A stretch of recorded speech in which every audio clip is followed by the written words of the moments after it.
wherever you are, hope you are blessed and doing safe. Ladies and gentlemen, greetings, family. Of course, I'm tuning in. You see me without the glasses off today, but if you're looking for some opportunities, particular advertisement opportunities, then look no further at the link at the bottom to my email address. You can hit me up for advertisement opportunities. We are supporting and promoting your businesses here on this channel.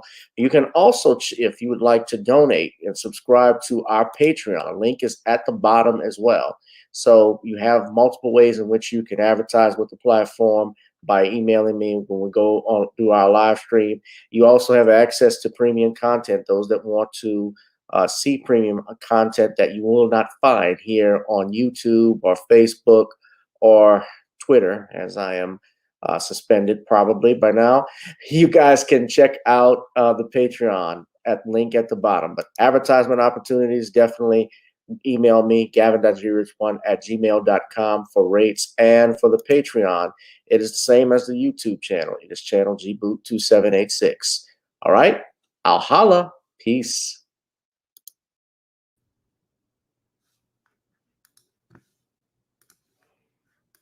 I'm attorney Gavin Richard. I grew up here in New Orleans, so I know how important family, friends, and community are to us. And helping others has been a lifelong passion of mine. If you've been injured in an accident, you may be out of work and faced with large medical bills. You'll need someone to fight the insurance company so that you can get on with your life. Give me a call at 504-799-2288, and I'll be with you all the way. The law offices of Gavin M. Richard. Going the distance so that justice may be served.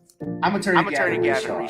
I grew up here in New Orleans, so I know how important family, friends, and community are to us. And helping others has been a lifelong passion of mine. If you've been injured in an accident, you may be out of work and faced with large medical bills. You'll need someone to fight the insurance companies so that you can get on with your life.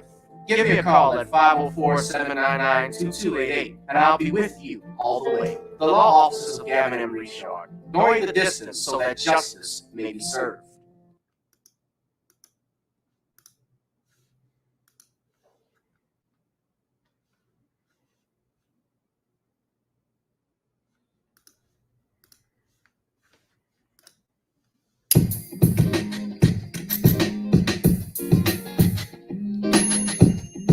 Hi, I'm attorney Gavin M. Richard. Check out my latest book, The Commonwealth of Pennsylvania versus William H. Cosby Jr., The Destruction of Due Process in America. For approximately 2 years now, I have gone on a painstaking quest to investigate the rise and fall of an American icon, Bill Cosby. In the mid-1980s, there was not a star that was higher than Cosby. Advertisements with Coca-Cola, Jell-O, Kodak, along with the #1 television show for 5 straight years in a row. On Thursday nights, it was must-see TV on NBC. Cosby resurrected the genre of the traditional family sitcom that was once thought dead by television critics. He did this as a Black American with an all-Black cast and showed mainstream network executives in white America that it was possible to be successful without showing the worst in people. He also demonstrated the power that television had, as it can make younger people dream to be the best that they can be. However, like many celebrity stars, unfortunately, they all come crashing down, sometimes by their own fault, others not so much. In this book, I attempted to highlight certain things. We go in depth into both of his trials in 2017 and 2018, respectively. What if I told you that these criminal trials were politically motivated by an overzealous district attorney? Will you also be shocked to learn the attacks on Mr. Cosby did not start in 2014, but also in the 90s, not long after his attempted quest to purchase a major network? From where did all of these allegations of sexual misconduct come from? Were the accusers telling the truth? In the 2 years of research, with some help from others interested in learning the truth and facts about this case, we discussed both the legal reasons why his prosecution and trial were illegal, unwarranted, and also the possible personal motives as to why this may have occurred. Most importantly, we warn about the dangers of prejudice and why trial by social media, or mainstream media rather, should never be the norm. All this and more in The Commonwealth of Pennsylvania versus William H. Cosby Jr., The Destruction of Due Process in America. Available on Amazon this fall in Kindle and paperback format.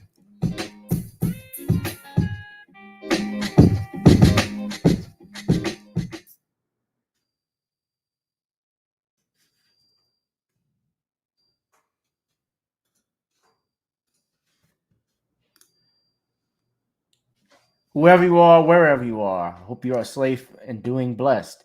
The place to be is right here with me. You know what it is. It is Random Topic Thursdays on channel G-Bluetooth 786.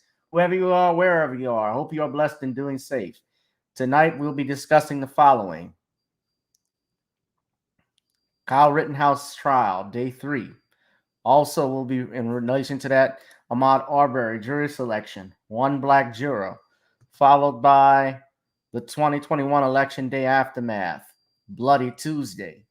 And also, we'll be discussing WNBA parade, shows no one cares. All this and more, including additional topics. And I'm joined by my guest, special guest and friend to this channel who has produced over 75 books. You all know him, the SJS Directive, books such as The Man Crisis, the John Haynes series. And for Halloween, I hope you all got Eternal Night. Ladies and gentlemen, Brother Shawn James. Shawn, how are you? I'm good, Gavin. How are you? We're doing fine. Thank you for joining me, guys. So make sure you please check out and go to Shawn's Amazon page and order any book that he has, please, so we can get this brother a vacation. He's earned it. But you guys, Shawn is coming back in a second. We'll get started. Of course, let's pay some dues. Ladies and gentlemen, I would like for you all to check out my website for our Creole seasoning blends, NonniesCreoleBlends.com. NonniesCreoleBlends.com. Try it on chicken, meat, or fish. Nonni goes great with every dish. Finally, guys, you can also check out music since your brother's in the music industry. We have Video Soul. Please go download that on Amazon, Spotify, and iTunes. You can check that out and stream that. And of course, our theme song, before we get on down, we got to get on up, which is available also on iTunes, Spotify, and Apple. So sit back, relax, get your popcorn ready. This is going to be a bumpy ride, ladies and gentlemen, but you will enjoy it. Let us begin, shall we? I know I said that wrong. Shall we begin? Okay, that's better.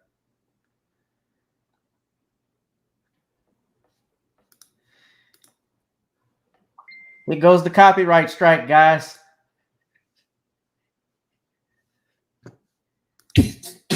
Girl, come on. Gotta dance to the beat, because on the dance floor is where we'll meet.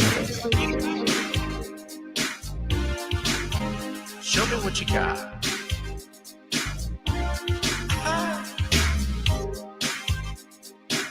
Gotta feel the groove. Feel the groove, get on the floor. Get on the... Right now the party's wasted. There's nothing much to do. But once the groove gets started, tell me, what do you have to lose? Just look into my eyes, girl, as we glide across the room. And what to my surprise now, the beat takes hold of you. Now if you're feeling like I'm feeling, so come on baby, let's start dealing. Time to get this party started. Ain't no time for the broken hearted. When the rhythm takes hold of you, there's only one thing left to do. Cause the beat is really moving. Time to get your body moving. Gotta get on up and move your body. Cause when the beat is really grooving, it's time to feel your body moving. Gotta get on up and shake something. Feel the groove, get on the floor. Get on the... Tell the DJ play the whispers. Rock steady in the mood. Put on earth, wind, and fire. Tonight we're gonna groove. Show me how you do the four corners. electric slide or two.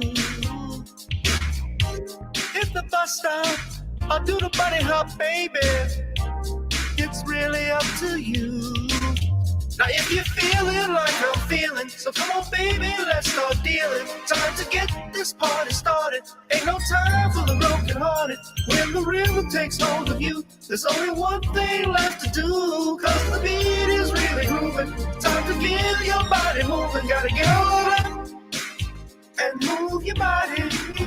Cause when the beat is really grooving, it's time to feel your body moving. Gotta get on up and shake something. Feel the groove, get on the floor. Get on up. Now, 2020 hasn't been the best year of all times. We've been dealing with death, the pandemic, racism, bad policing, and all the bad rhymes. But like Uncle Snoop once said, if you're breathing, you're achieving. So if you're ready, I need you all to get on up. Are you ready? 1 and 2 and 3 and 4. Get your butt on the dance floor. 5 and 6 and 7, 8. This jam we appreciate. We're gonna slide and step on the beat. On the dance floor is where we'll be. Feel the groove, get on the floor. Get on up And move your body. Cause when the beat is really grooving, it's time to feel your body moving. Gotta get on up and shake something. Feel the groove, get on the floor. Get on up. Baby, yeah, gotta get on up. Come on, baby, gotta get on up. Baby. Feel the groove, get on the floor. Get on up. Feel the groove, get on the floor. Gotta get on up. Ladies and gentlemen, excuse me 1 second. How's everybody doing? I was watching 2.5 Men. How's everybody doing tonight? Ladies and gentlemen, I hope you are safe and doing blessed, whoever you are, wherever you are. Feel the groove, get on the floor, got to get on up. You all know you can stream that on Spotify. It's good if you can actually purchase it. I believe you can get that on Amazon, where you can purchase that as well. It's also pleased to go and it's also important to purchase Video Soul, because that's a good one that I have. I got more music that I'm working on, more stuff that's going to come out hopefully by the end of the year. I'm looking to have something due by Christmas, some stuff as well. You got to surround yourself with people who are like-minded if you want to be successful. And I'm learning that. And I had to learn that very late in the game, because often, I had people who were either, if I want to work with them, oh, I'm going to work with you, and then put you off to the side and say, no, I'm too busy.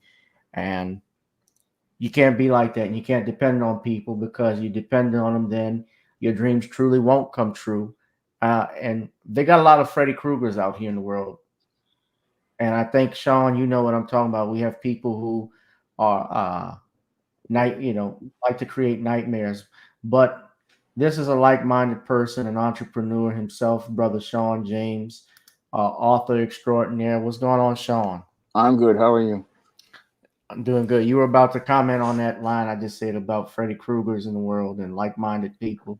Yeah, I've run into those myself. A lot of these people are jealous of you working towards success, and these crabs in a barrel, they try to drag you down. So you can't let them drag you down. You got to get with people who are working on goals for the future, because they're going to help you move forward and help you get to where you want to go. Well, let me ask you, did you ever run into people like you were trying to collab with on something, and they would say, okay, yeah, we can collab, and when you reached out to them, they never gave you a call back, never spoke with you, or got too busy? Yeah, a couple of times I've run into people like that, but I just charge them to the game, and I just keep moving to the next person.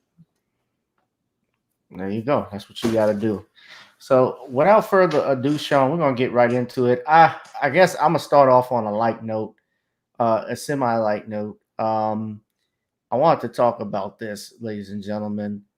I guess we can start. I spoke about this on Sunday, but J-Lo comes for Brother Wesley Snipes. Now, Shawn, I don't know if you've heard about this or saw my live stream Sunday, but I was talking about this with regards to this article that came out And to be fair, I believe these comments coming from 2018 from an interview that J-Lo had done. So it was a little while back, but she talked about point in her career where she did a movie with Wesley Snipes called Money Train, which was in 1995. Now, this was her first movie.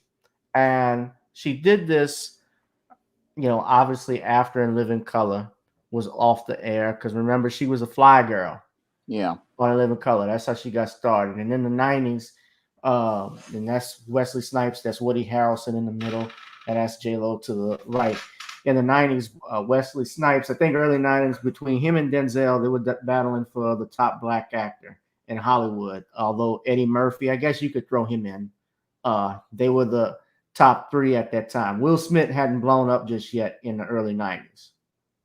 So she does this love scene with Wesley Snipes, and she talks about how uncomfortable it was. And she said, when you start working professionally, you push the boundaries of what you should and shouldn't do.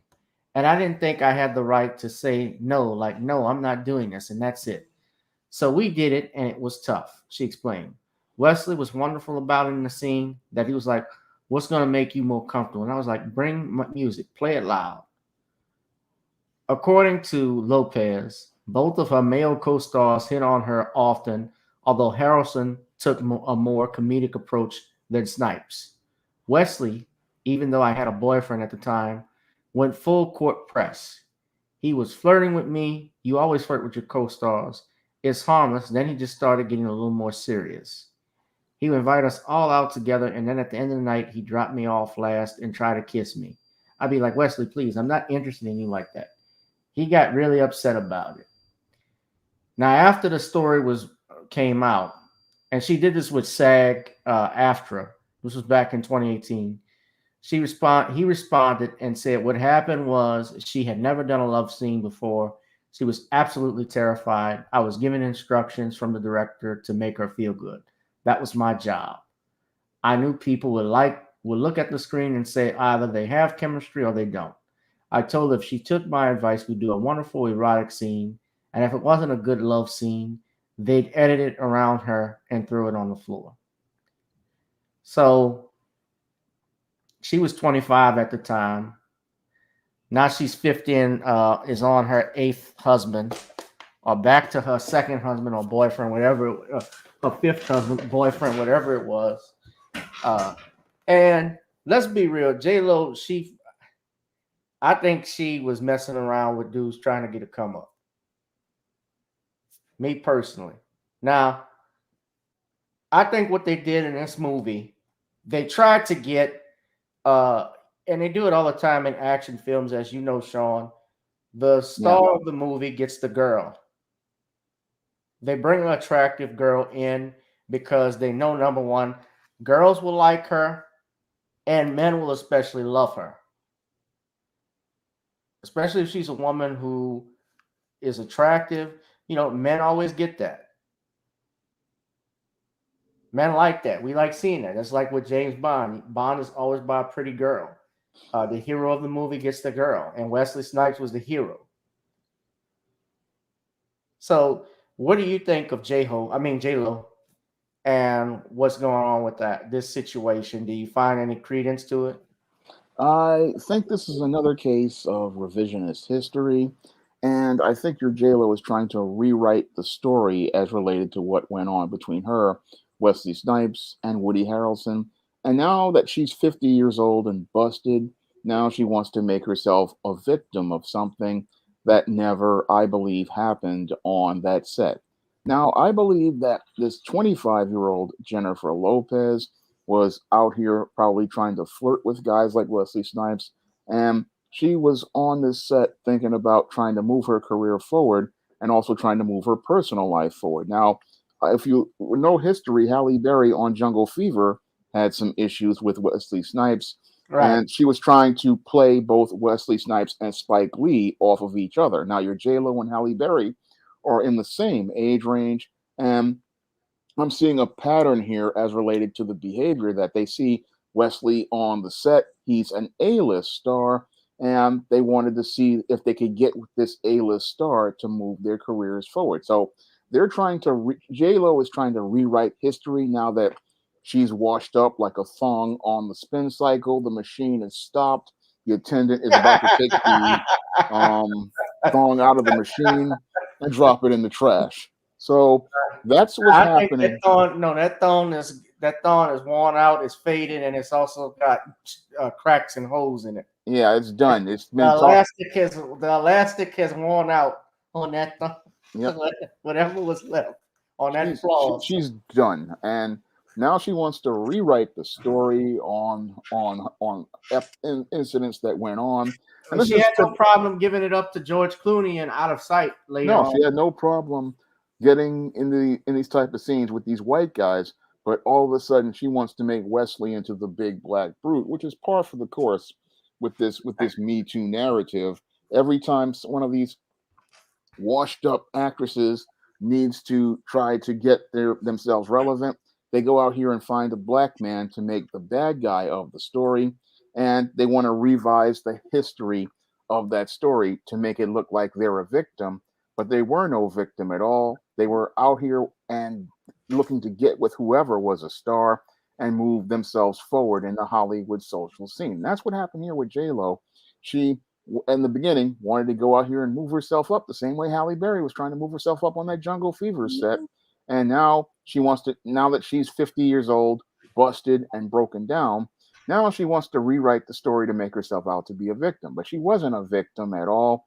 And if there was any sort of incident like this going on the set, then she would have gone to her union rep, and the union reps would have helped deal with this set, because the whole thing is that on these sets, there are rules, there are guidelines, and all sorts of standards for how actors and actresses are supposed to be treated.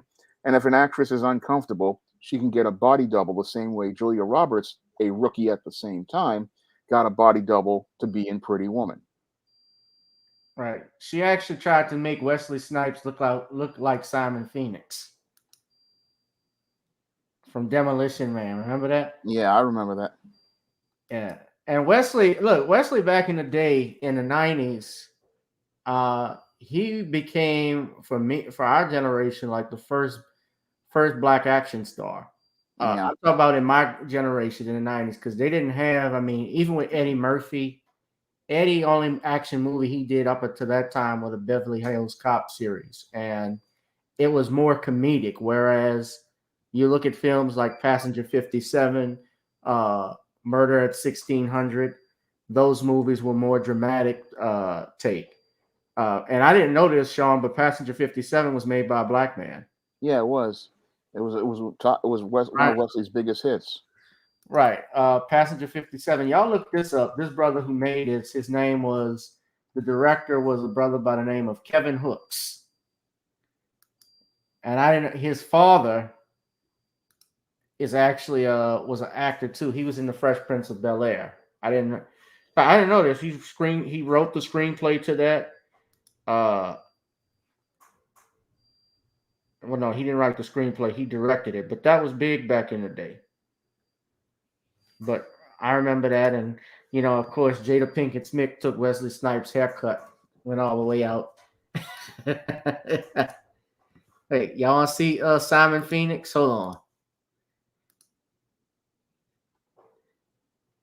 on. And the home of the brave.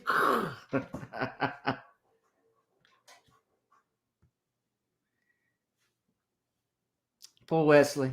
And then they put him in drag. Ugh. Yeah, it was that Tu Wong Fu. Yeah. You think he's never spoken about that? Well, I wouldn't want to speak about it either. Yeah. Ugh. But yeah, Passenger 57. I mean, that was huge back then when it came out, when we saw that.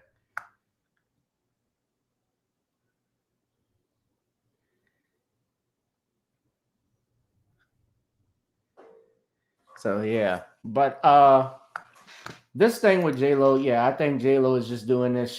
Her career really took. Honestly, you haven't heard of her career. She hasn't been great. You haven't heard her in news in a long time, other than movies that came out recently where she's playing a mom, for instance. She did The Boy Next. House Coat. Yeah. From that what? They got her in that house coat and them slippers. She's done. Them house coat and them slippers. Yeah, remember when she did the movie The Boy Next Door? She made out Yeah. with has sex with a 19-year-old.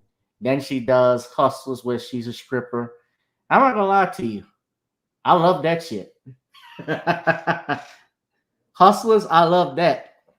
The only problem is, I guess, the hypocrisy in it. If you watch the film, the women are praised as heroes for getting the men drugs and taking their money.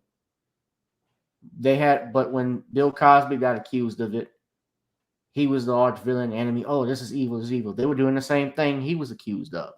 Yep. Yeah. Wesley put on for the dark-skinned brothers. Always bet on black. Color town.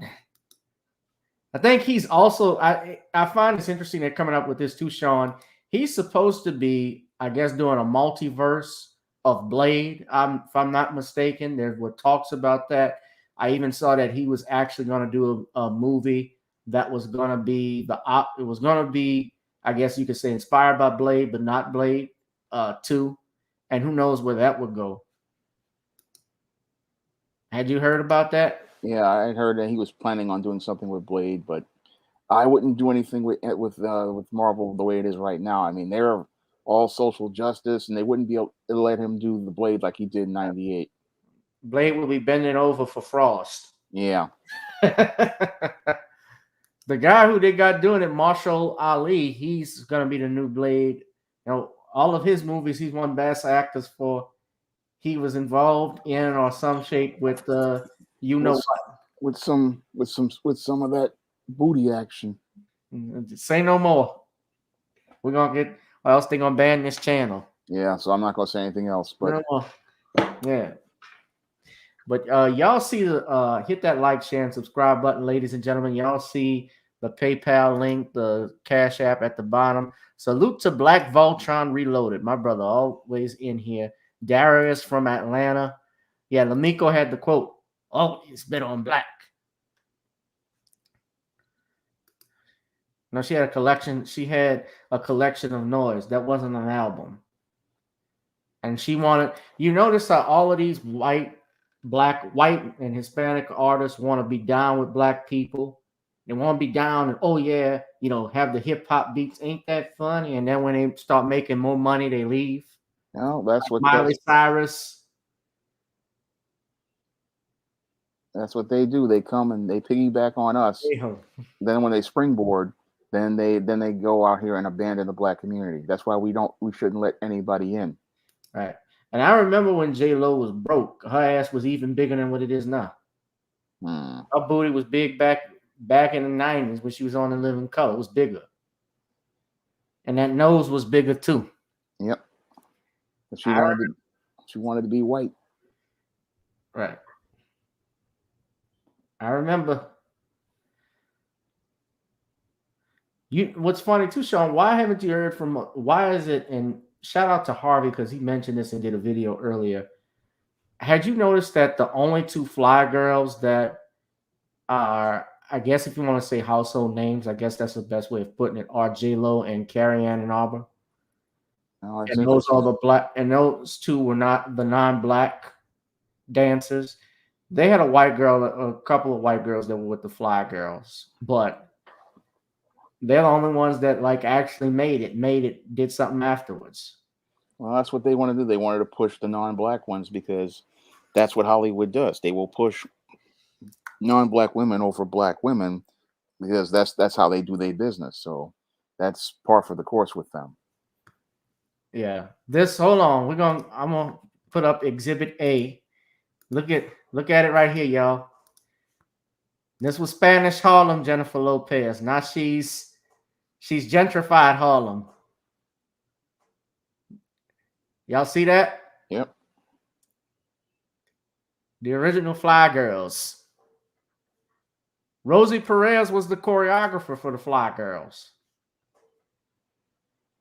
Even she went MeToo on Spike Lee. Yep. I'm like, damn. We let you in the door, but then they turn on you because they want to get more clout with white folks.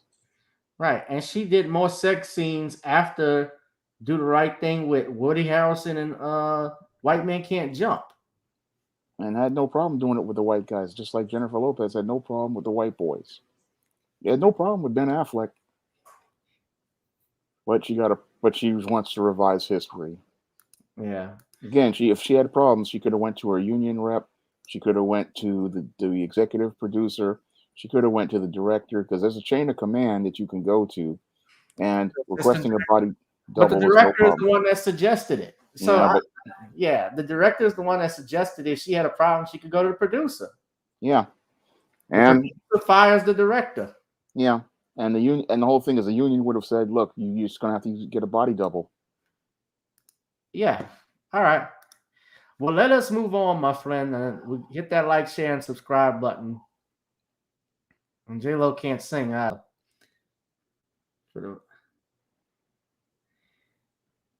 Where is this article? Okay. So I got to talk about this, ladies and gentlemen. Now, what you're looking at, ladies and gentlemen, is a real life photograph. This is our next topic.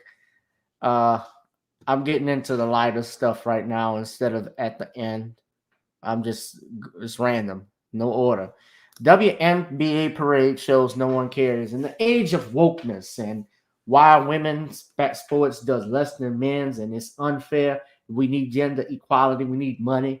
The WNBA's Chicago Sky won the national championship, the WNBA championship. And Mayor Lori Lightfoot announced that who's the mayor of Chicago, announced that there would be a parade with the winners rally up on Michigan Avenue. For those that are in Chicago, I'm sure you're familiar with where that is. In a similar style to the celebrations of previous sports championships that all have been won by men's teams. Now, this is from Martha. Shout out to her and some people. But here's a video of the actual parade, 1.9 views.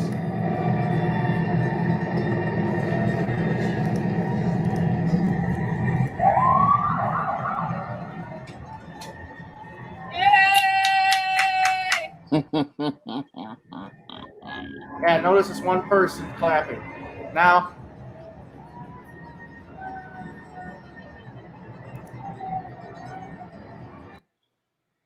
let's overlook that with what we see here from the 90s when the Chicago Bulls won the NBA championship, ladies and gentlemen.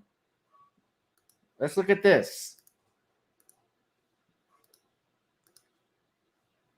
Fair use, by the way, fair use. Among those who could suffer most, if the Bulls, as we know them, really do break up as a trash collection company hired for duty after championship parades.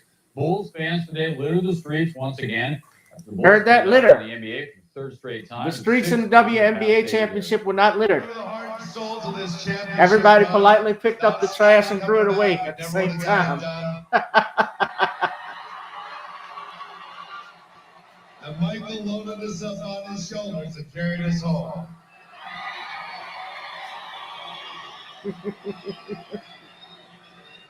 And this was our last dance, and it was a wonderful waltz. Thank you all. I just want to thank you guys for. Now, I don't know exact number of people, but let me. I want to thank all my teammates, the organization, the lovable, everyone who supported us in the city of Chicago. It's been a great run. I'm pretty sure, Shawn, that's more than a few thousand. I know a lot of people didn't think we well more than that. This year.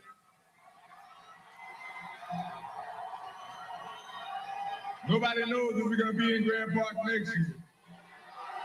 Now, let's juxtapose this. Let's stop it. But the one thing I do. Now, look, hold on. Look at that crowd.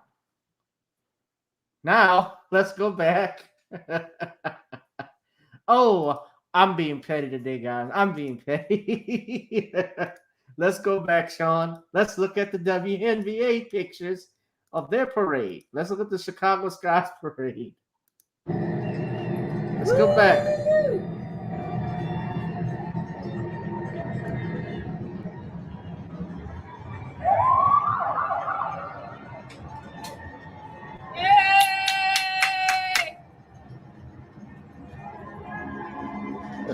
Looks like life is just going on. People actually trying to get to the Walmart behind them. What the hell's the hold up?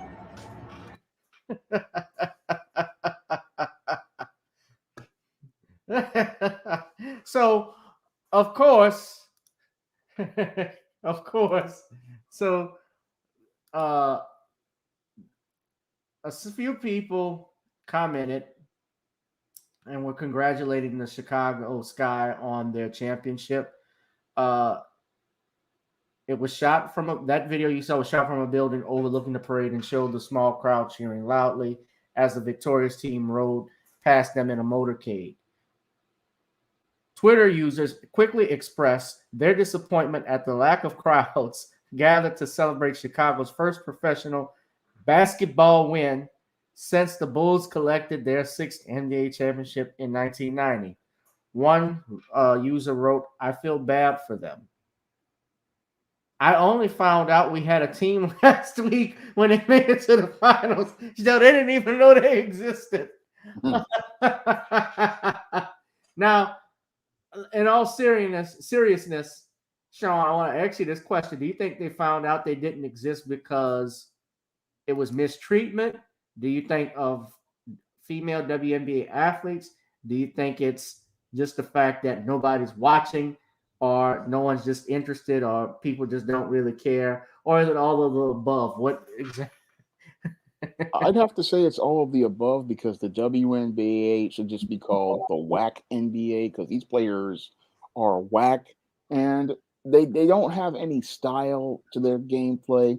They're very boring to look at, and that's why nobody cares about the WNBA. I mean, the WNBA is a bunch of females who play some very boring basketball, have no personality, and nobody has a reason to care about them. I mean, they had a championship parade, and the reason why nobody came is because nobody cared. And all these so-called social justice warriors who complain about the WNBA, many of these people are hilarious, because it looks like they couldn't find any bus fare to go pay for this team that they talked about how they wanted so much to be diverse and inclusion, but they couldn't find no money to get to go to the parade for the team that they don't even support. I mean, when we look at WNBA ratings, I mean, there are episodes of Webster that got higher ratings than these so-called games. No one cares about the WNBA at all, and that this whole parade just is another reason why the WNBA should just be dissolved, because the WNBA is losing millions of dollars for the NBA, and it's just being propped up. And at this point, it's a dead league. And if you can't get people to come out and go to the parade for these teams, then you may as well just dissolve them and just call it a day. Look at this. Okay, hold on. This is Skylar Diggins What? Smith. Bro, what are you talking about, man? Competitive league in the world is. We work tirelessly in the WNBA. It's the most competitive league in the world. You fucking crazy, man. You sound insane. I just found this. You should be medicated. It's only 144 women that get this blessing She to have cute, the opportunity. Nobody's really retiring, and every year it comes in great talent. So it's the highest level of basketball. And if you love basketball, you love the WNBA. What? No, what I think she's married to a man, I think. Bonner. Here comes Floyd. Howard looked like she got away with an illegal screen on Turner. Howard finishes. Look, they miss layups. But where's the jams? Where's the fancy footwork? I mean, they have no style. He's thought about it. Dribbles into traffic. Bonner, plenty of room in front of her. Goes around the other side. Shot's not falling. Mercury is 1 for 8. Right, she's not a lesbian. Yeah, but she's one of the few. She's one of the few. Right. Nobody's jamming the ball. Nobody's doing like Michael No Jordan. hard fouls. No 360s. Shoot the J. Shoot it. Passing is definitely one of them. A steal underneath, and who's on the floor? Terrible. Sky players, less than a minute here. Copper all the way to the rim, but cannot connect. Tierra Rufford plan in transition. God, come on with lots of fire. Howard, the ball fake. Forced the hook. There was nothing there. Right. You know who's another fine one, Shawn? Dwight Howard's girlfriend who plays. Oh my God, she's fine. Got ass. Oh, he's a fine. His wife, excuse me. I think he's married to her now, but she plays in the WNBA. She's gorgeous. Tia Cooper. She's one of the few that's not that doesn't swing that way. But Candace Higgins, no, that was his ex-wife, I believe. Let me see. She plays for the Sparks, Los Angeles Sparks, if I'm not mistaken. Yeah. Yeah, she's one of the few. She's not gay.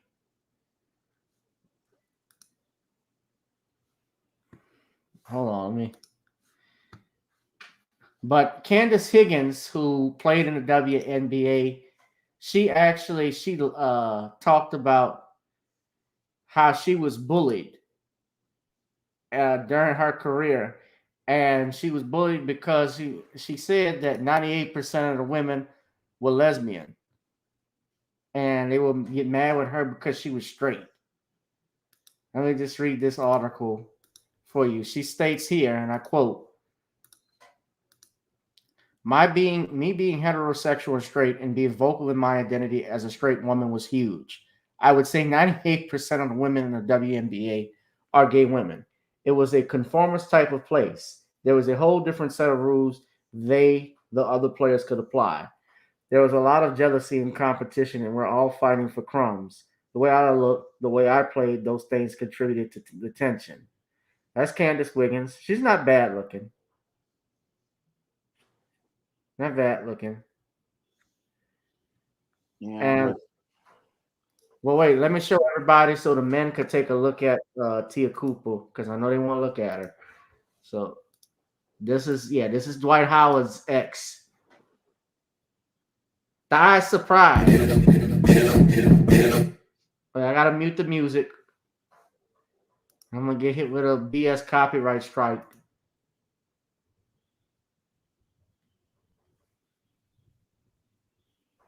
So yeah, that's her.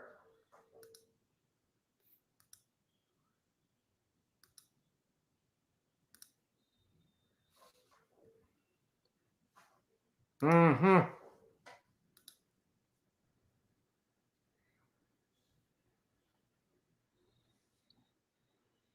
What you think, Shawn? Yeah, she's good looking. She got skills. Yep. Let me stop because my girlfriend is looking at this and to see. Why are you thirsty? You ain't got nothing to look at? All right.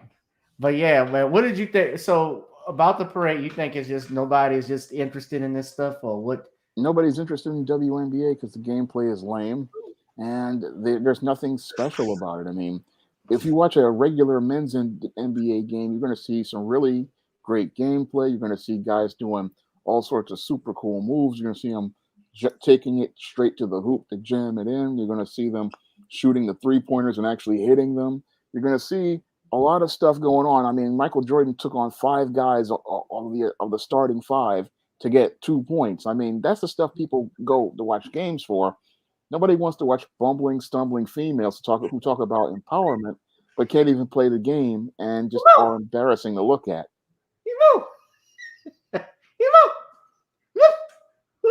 I mean, it looks like a child playing Super Mario and playing poorly. Okay, in short, I'm saying KD's limit. That's what I'm. Rebound. She missed the putback. So did Howard. Rebound. If my daughter ever decides to pick up a basketball, I want her to have the same opportunity that my nephew has. Okay, why would I pay you for that type of horrible gameplay? Yeah. She's gonna go elegant about it. You need to be paid because you command the same respect. Here's another thing too, why they don't get paid that much. You gotta attract an audience. Yeah. You gotta attract an audience, and when you attract an audience, you get sponsors. Sponsors pay advertisers to put their product in it because they know customers are gonna buy it. That's why you see Coca-Cola products at an NBA game. That's why you see Visa. That's why you see Under Armour. Kobe Bryant just made his widow is gonna get $400 million because Under Armour was bought, I believe, by Coca-Cola for several $billion. And because Kobe Bryant made an investment in that, his family is gonna be rich. People, all around the world know who Kobe Bryant is. Yeah. The Black Mamba. He attracted everybody. It's his style of play, his leadership on the field court. People love that stuff. And playing for the Los Angeles Lakers, that has been around for years and so forth. That's a household name. That's why people watch it. These ladies, and I'm not saying there aren't some who aren't good basketball players. Sure, they have their exceptions, but let's be real. There's a reason why it's on ESPN2 and not on NBC. Why they don't put it on ABC? Nobody watches it. They couldn't even get a high rating on ESPN. They couldn't even get decent ratings on ESPN2. That's embarrassing. You know, ESPN. My partner, but not only is she an outstanding analyst. Look at that. I got it on mute because I just don't want them to hit me with any copyright strikes, guys. But woo!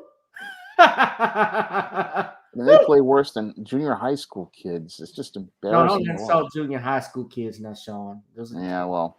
Oh, look at that. No dunk. Yeah, at least the junior high school kids would jam it in. And they would try to do something.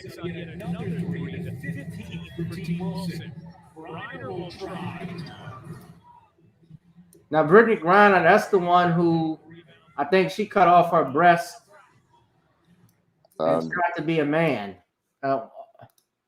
I believe it's transgender, if I'm not mistaken. Okay.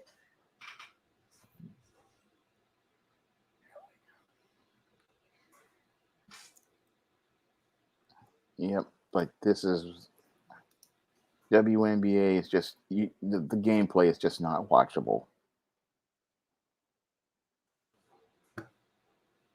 I mean, I have a critical question. What happened to all the woke people who say they're all about diversity and inclusion and diversity is our strength? Why didn't they show up to the parade? Oh, wait, I got an answer to that. They couldn't get enough money for bus fare. And they couldn't bum rides, so. Yeah. But I mean, if this is your thing, you're supposed to show up for it. I mean, if this is your cause, where are all these people? I mean, where are all that members of the alphabet community who say that they're all about supporting stuff? I mean, where are they? And I want to apologize. That was not her who was transgender. I apologize because I get them mixed up. They all look alike. But that's my critical question. Where are all these people? Where are all these woke types? Where are you? I mean, you say you want the WNBA, you're all about this, but when it's time to put the money down, you're not watching the games. You're not going to parades. I mean, if you say you're a fan of something, you think you would be there for the thing that you say you're a part of. Right. Well, I think we spent a little too much time on this, Shawn. We're going to get into the other topics, but yes, Brittany Griner did get into some domestic violence trouble. I remember that. Yeah. But let me go ahead and let's talk about this next topic. Yeah, you go woke, you get broke. I gotta, in all seriousness, ladies and gentlemen, we gotta address this, and that is the 2021 election bloodbath that took place. And Shawn, you predicted this, that there was going to be a bloodbath in November with regards to the election results and so forth. And it appears that that was the case. Even in Virginia, for example, that was big. We had President Obama, former President Obama, Kamala Harris, the vice president. And we're going to turn now to a rough election night for Democrats. In Virginia, Republican Glenn Youngkin pulled off a big victory over Democrat Terry McAuliffe. In New Jersey, I hate when they just start these videos as soon as you get there. But as hold on, it's gonna start again. Watch. Noise canceling.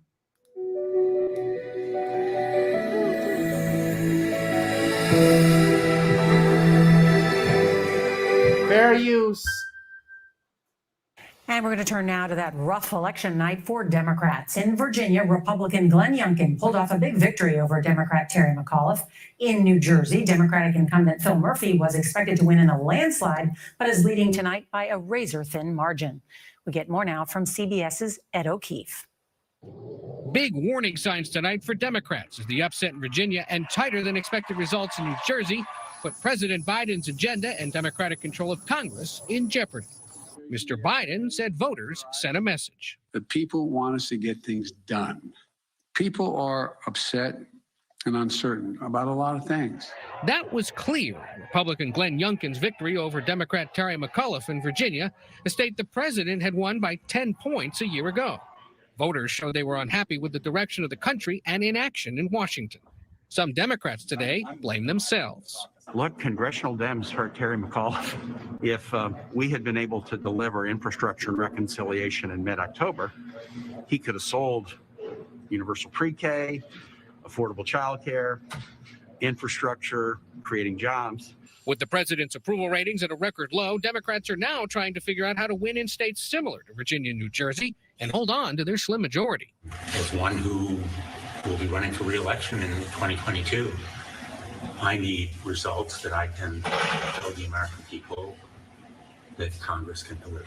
Republicans who saw Democrats unsuccessfully try to tie Youngkin to Donald Trump relished the results. I think this is an earthquake. I mean, it really is an earthquake. This is a clear signal from voters in a blue state. I mean, Virginia is a very blue state that they don't like President Biden's policies. Virginia exit polls showed another troubling sign for Democrats. Youngkin won in suburbs and rural areas, appealing to independents and making gains with women voters. And he capitalized on concerns about parental control of public education. Friends, we're going to embrace our parents, not ignore them. The president said today that for Democrats to bounce back, they should pass his sweeping social spending plan because it'll help struggling Americans. When I asked him what he would say to congressional Democrats about passing the plan, he said simply, quote, "Get it to my desk." Nora? Ed O'Keefe, thank you.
Okay.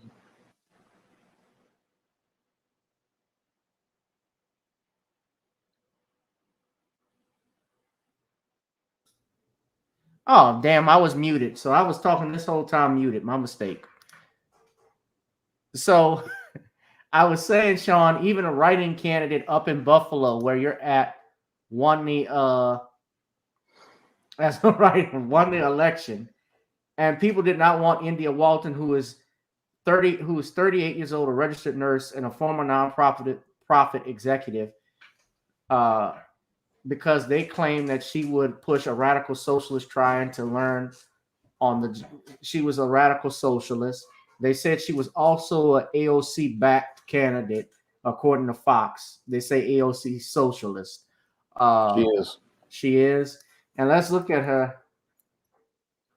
Oh, so you've been following up on her. Yeah. Some research. Oh, the haircut says it all.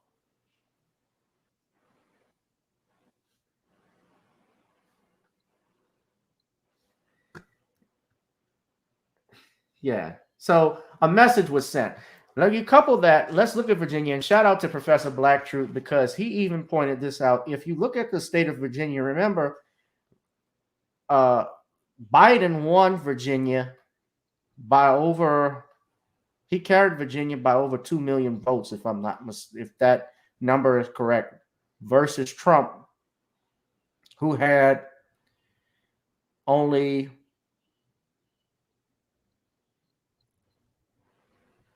hold on, I have the number here. I don't want to say the wrong thing.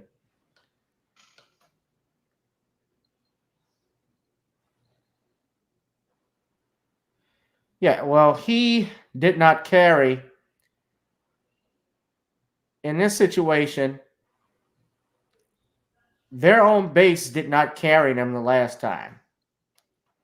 And that was the main thing. And some black voters stayed home, but I also saw black voters. It was reported in the polls that at least 80% of them voted Democrat. And I can bet these were old Negroes that did that. But it says here, okay, so here's the actual quote from Professor Black Truth, his tweet. Terry McAuliffe, who was the Democratic candidate, got 800,000 votes less than Jim Crow Joe did just a year ago. Youngkin got 300,000 less than Trump. Nobody switched to the GOP. The GOP lost ground. What happened was Dem voters stayed home. I hope they blame black people until they do what they say they'll lose. What we say they'll lose. So people stayed home, and also people, I think, voted in combination against these mandates that we see that are taking place, but also the radical agenda that the Dems are pushing. Yeah, they were out there buck dancing. I did see that. Shawn, what did you think of what happened and took place with this? Well, I predicted that this was going to happen way back in 2020 when I started to see the hairline fractures with the left. And the left has a big problem with arrogance, and they just want to try to just keep shoving their way down people's throats, and to the point where people are just getting tired of their lockdowns. They're getting tired of their mandates, and people are just getting fed up with them overall, because if you don't see it the left's way, then they don't want, they try to demonize you and make you into an enemy. And the things they are doing, they don't understand the stuff you're doing are making people into Republican voters, because at least with the right, they know that they can still have their freedoms that they have under the Constitution. Now, this bloodbath that's getting started is just the start of things as I see it, because people all across this country are tired of these leftists. They're tired of their obsession with Donald Trump, which is one of the reasons why McAuliffe got destroyed, because they made it all about Donald Trump and did not listen to the needs of the American people who are still struggling as related to this pandemic and the unemployment that they were forced under, and the fact that many of the American people, their needs are not being heard by a government that still is detached, and their answer is just pass our agenda. Well, your agenda is the problem, and most Americans don't like your agenda. They don't like the things in your agenda which make no sense, like your paid family leave. I mean, who's going to pay, what company is going to pay 2 paychecks, one for an employee who's not working there and one for another employee who's working there? Critical question. I mean, these policies that they have make absolutely no sense. And then they say they're going to get millionaires to go and pay for all these taxes. And people look at that and go, well, you did that in the 60s. And what happened was all the companies moved overseas and they took their jobs, and the rich people took their money and moved overseas. So you're not even thinking critically about anything that you're proposing. And you're sitting there and say, I want to do this infrastructure plan. I want to do this social plan. And this is a big grand delusion, similar to what your President Johnson had in the 60s with the Great Society, which turned America into a welfare state and practically puts the country on the road to decline. I mean, that's what we're seeing. That are annoying and offensive. With these leftists, and seem out of. Go that's ahead, what we're seeing with these leftists. And we have a Joe Biden who is completely detached, that even in the face of taking a loss, he continues to double and triple down. Just today, talking about mandates on January 4th, when he just needs to say, look, there's not going to be any mandates. I'm listening to the people. But instead of listening to the people, he continues to try to bully, threaten, and harass them, following the lead of your Bill de Blasio, a man whose approval rating is lower than Osama bin Laden, and still does not get it. I mean, that's the whole thing, is he does not get it, your Joe Biden, Joker Joe Biden, and he doesn't understand that the people who are staying home were part of his party, and the people who are out here and getting angrier are more and more Americans who he's turning into Republicans by threatening their jobs with this jab mandate. And he doesn't understand every person who gets laid off their job or gets put on a what they call suspension or loses their job, that's going to be a Republican voter in the next election. And if you think what happened in New Jersey and Virginia was a bloodbath, get ready for a massacre in 2022. Murphy won the governor's race. He got race. by, and a message was sent. Very by a very slim margin. But you look at this, okay, so this is CNN, and we know they lean to the left. They make no secret about it. You see 1.6 million here from Youngkin, 1.5 from McAuliffe. And they say less by 96,000 votes. So this was a close election, but more people either stayed home. They even talked about it on MSNBC. They didn't get the black vote because people are listening to us. You want to know why? We don't want to be taken for granted. No.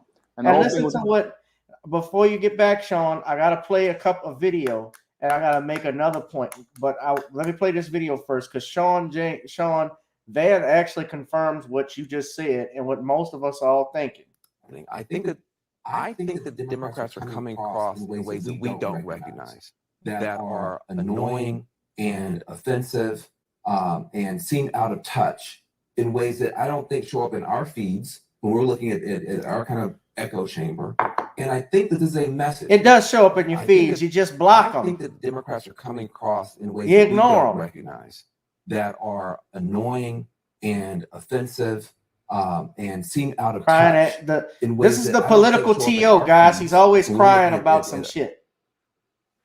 He's like crying like TO when TO lost Romo in that play, when Romo went down in that playoff game. That's my quarterback. I remember that. That's my quarterback. That's my quarterback. But finish with the point you were about to say, Shawn, because I got to make another point about Joe Biden, President Biden, Jim Crow Joe, and I'm about to show something right quick. Y'all need to see. People stayed home because they saw nothing to vote for, especially black people, because remember, your Joe Biden told black people in 2020 in December that he wasn't going to do anything for them. So what reason would black Americans have to go and vote for politicians who they weren't going to get anything tangible from? So most black Americans, they are now listening to new black media, realizing that your Joe Biden, in his own words, condemned himself. And this whole Democratic Party, they are just so detached from reality that people are looking at them and they're seeing that they have really gone insane, which goes back to a point in my classic video that I made last year when I said they have a Trump obsession. And instead of trying to help out the American people, they go out here and they want to just keep focusing on Donald Trump. And now we see who the maniacs truly are, because with this jab mandate, they show how obsessed they are, because they're not even looking at reality anymore. And when we look at their Build Back Better program and their talking points, this stuff just comes out straight out of Arkham Asylum. It's just completely insane, and they believe that their way is the only way, and they don't want to listen to anyone. And when I listen to Joe Biden today, again, doubling and tripling down instead of admitting that you're wrong, no, they just keep saying, pass my thing, put it on my desk. Well, everybody has a problem with your program because your program comes from the place of a mentally ill person who does not study history and doesn't see that he's on the same road that Lyndon Johnson is on. And that road is going to lead to him becoming a one-term president who's going to be gridlocked next year. That's Van Jones' distant cousin.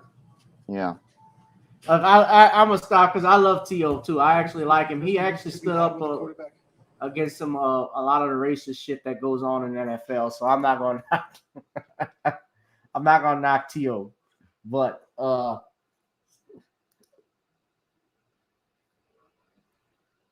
yeah, that's the type of crap that was going on. Yeah, Darius. Crying Jones. He was crying about something else. He cried about when Biden won, he cried when Trump won. I mean, damn. But I want to make this point because I got to go to our last topic, but I want to show you all this. Y'all remember, Shawn, when we were talking about this plan and proposal that Biden was going to give $450,000 to illegal immigrants. Well, he's come out denying that was going to happen. And this is on ABC News. Now, and plans to give families forcibly separated at the U.S. border during the Trump administration $450,000. During an event yesterday, he called reports about the individual payouts, quote, garbage. He did not go into any details about possible financial settlement. Time now for a look at your Thursday weather. Okay, we don't need to see Thursday weather. Northern Michigan gets $450,000 during an event yesterday. So he's saying that it's garbage, that it's not going to happen. But the Wall Street Journal confirmed. The Wall Street Journal said the total payments could have been $1 million per family. And ABC News confirmed last week that some officials had considered payments, but reported that the exact dollar amount had not yet been determined and could change. Now, the thing is this. This was confirmed by the White House. Here's the problem with Biden's comments. He's agreeing, though, however, that they are going to get a settlement agreement with these families. And I know so because the ACLU are the ones that filed the case. They're representing the families. And you have this here, John Pierre, who is the press secretary, the deputy press secretary of the Biden administration, said that Biden is perfectly comfortable with a settlement agreement between migrant families and the government and was simply responding to the reported price tag. John Pierre then confirmed reports that DOJ officials relayed to lawyers representing families that a reported figure of $450,000 per person was higher than what the government could agree to.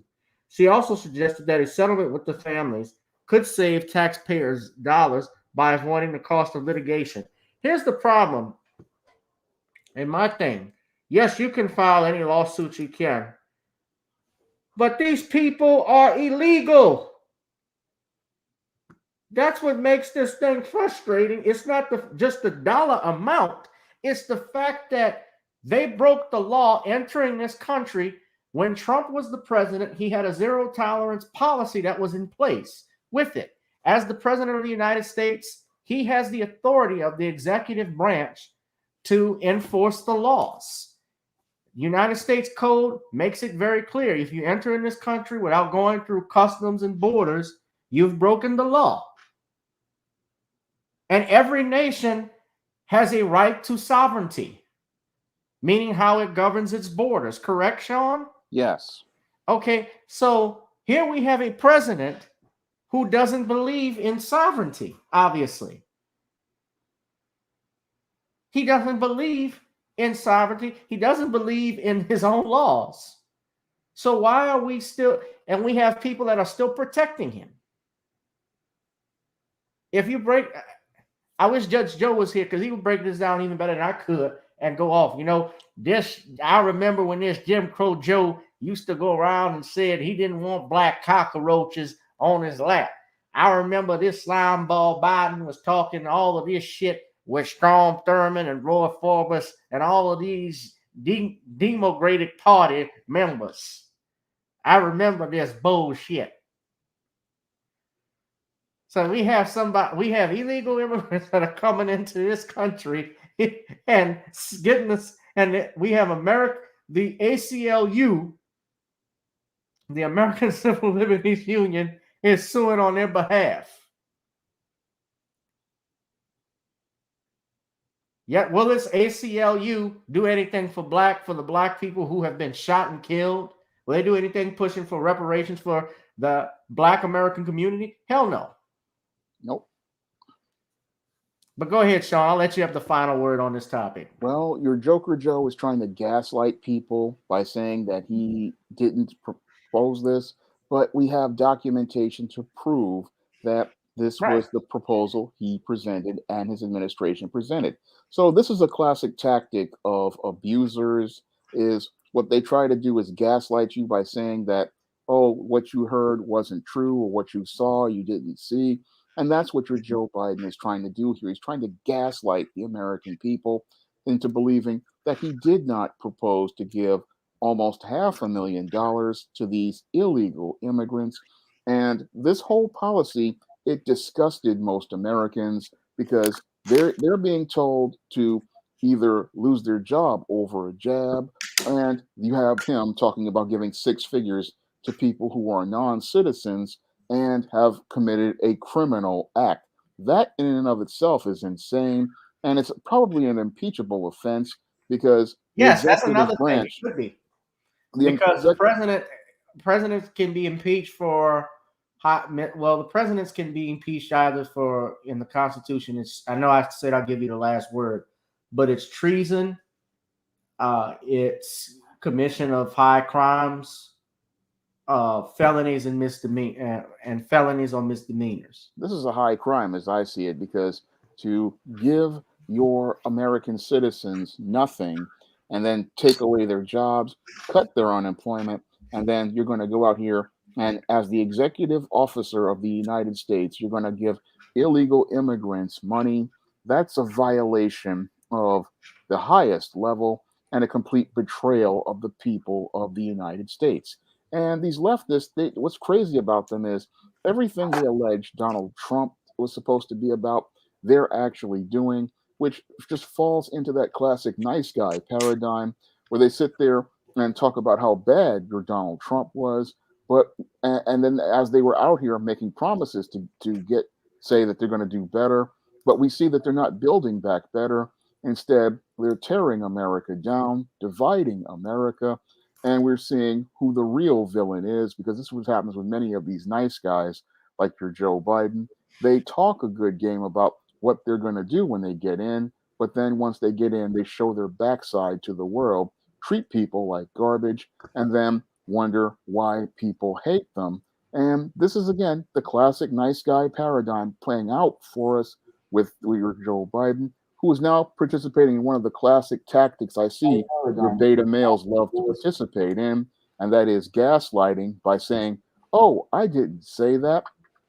And we have records of you saying that, and then out here trying to justify all of the evil things that he alleged the other guy did and trying to make it look like he's a good guy. But in actuality, he's looking more and more like a monster every day. All right, most definitely. We will wrap that up. I know Shawn, we got one more topic, ladies and gentlemen. Hit that like, share, and subscribe button. Lamiko said Trump may have not been the best president for all of us, black people, but I was willing to deal with his shenanigans than to deal with what I'm dealing with now. That's why I didn't vote for Biden. Yeah, he's a classic nice guy, and if you study the nice guy, you'll see that he's a bigger monster than the jerk he alleges is so bad. I mean, guy, what he will do is he will talk about how abusive the other guy is, but then will abuse you even more. And then what he does is he tries to justify his abuse by saying he's doing it for your own good. He's trying to help you. And he talks down to you and condescends to you. And that's what makes him a complete monster. And that's what we're seeing with your Joe Biden. Textbook nice guy, textbook monster. And sadly, many Americans can't connect the dots to see that we're in the jerk nice guy paradigm. And the nice guy is showing us how evil he truly is, because his way is the only way. But when you start taking a critical examination of him, you realize that his way is the thing that's going to destroy you. Yeah, this is an example. This is they predicted this 25 years ago. This is Joe Biden. President Benson, where is your first lady? My first lady? Hell, I don't know. I've had a lot of women. Lost my flower at the tender age of 15. I can't keep track of all of them. Let's get this over with. Not feeling so well today. My intestines were removed during action in the North Atlantic. Took a torpedo in the lower abdomen and they replaced every foot of my bowel with hemp. Clogs easily. I can't play all of it, but that's Lloyd Bridges as President Benson in Hot Shots. That reminds me of President Biden. First lady, what are you talking about? I've lost my flower at the tender age of 18. I can't even remember that. Not knowing where you are, huh? That's Shawn? Yeah. Yeah.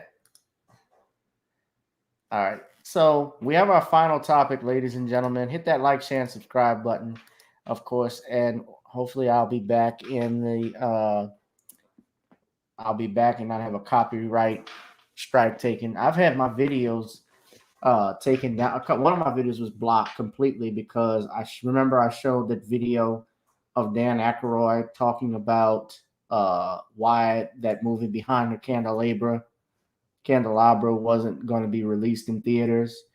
So somebody filed a copyright strike on me. So right now it's in the debating it. But, you know, even you claiming fair use, people will do crap like that.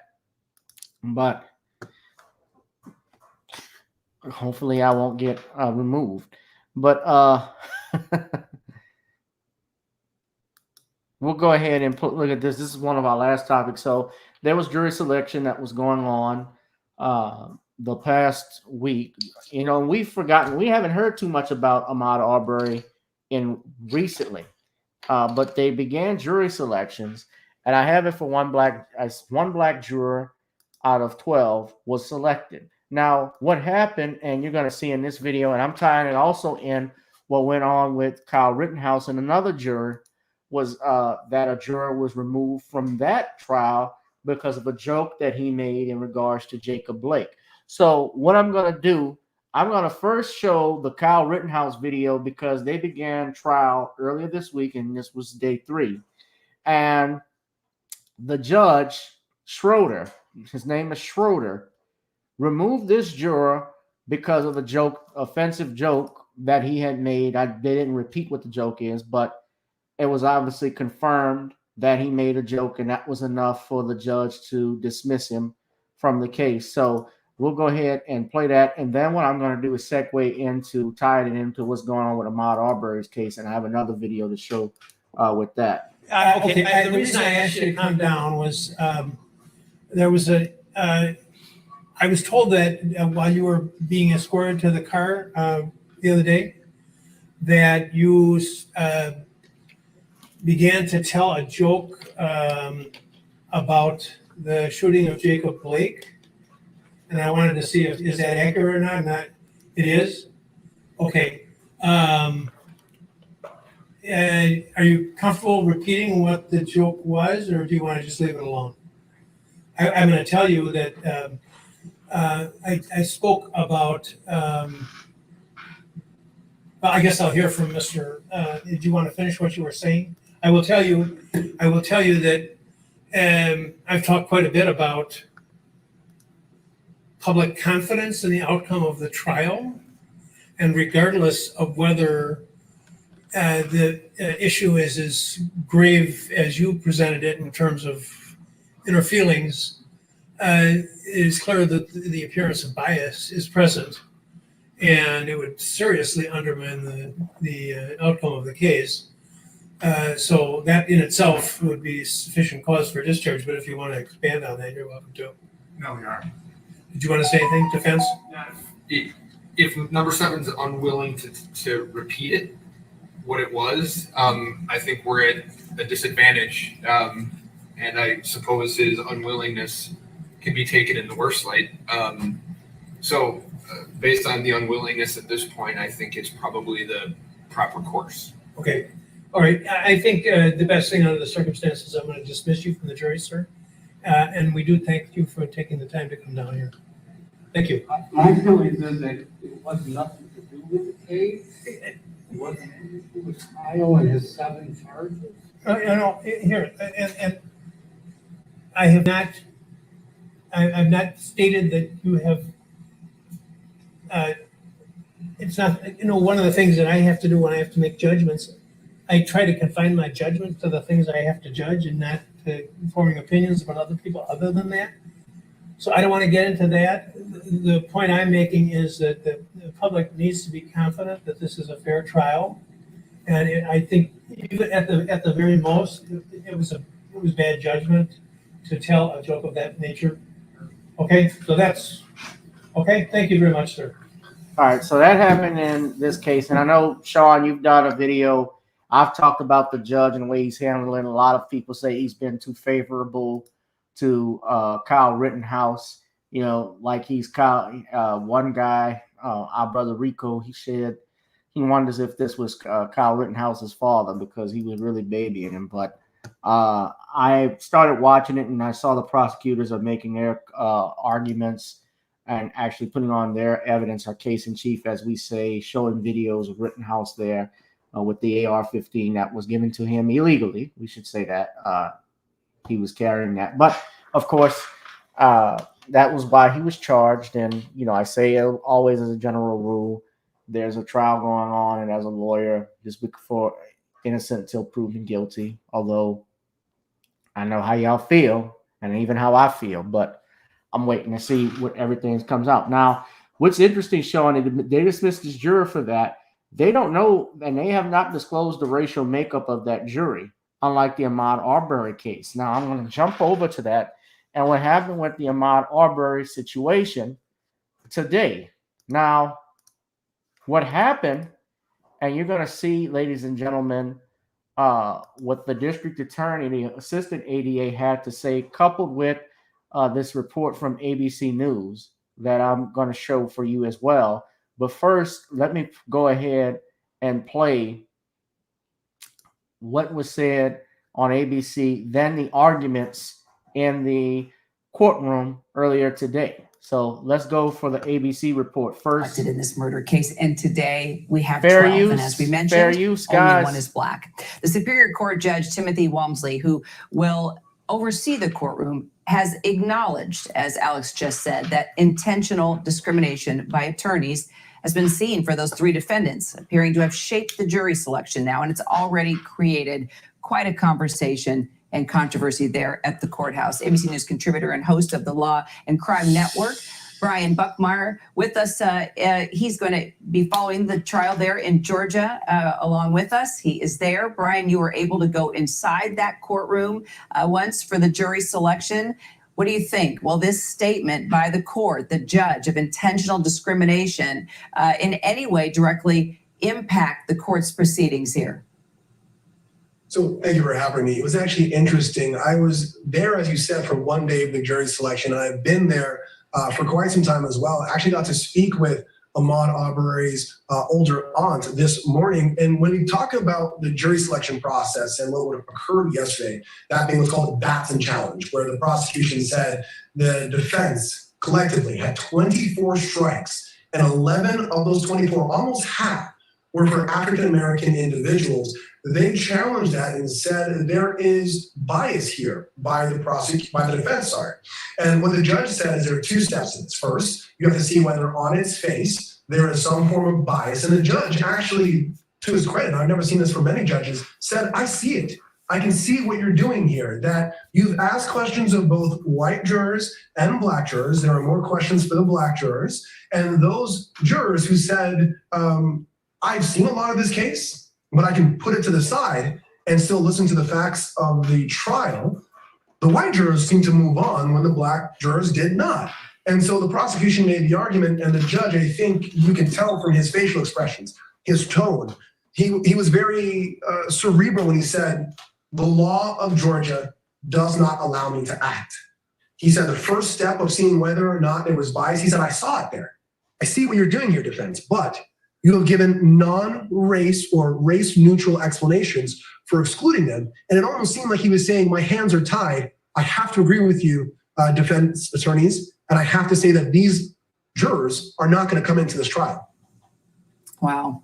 Well, clearly race is already a key issue in this entire case. Do you think that the prosecution can use the judge's statements there as a weapon against the defense now? He clearly made his point. Yeah.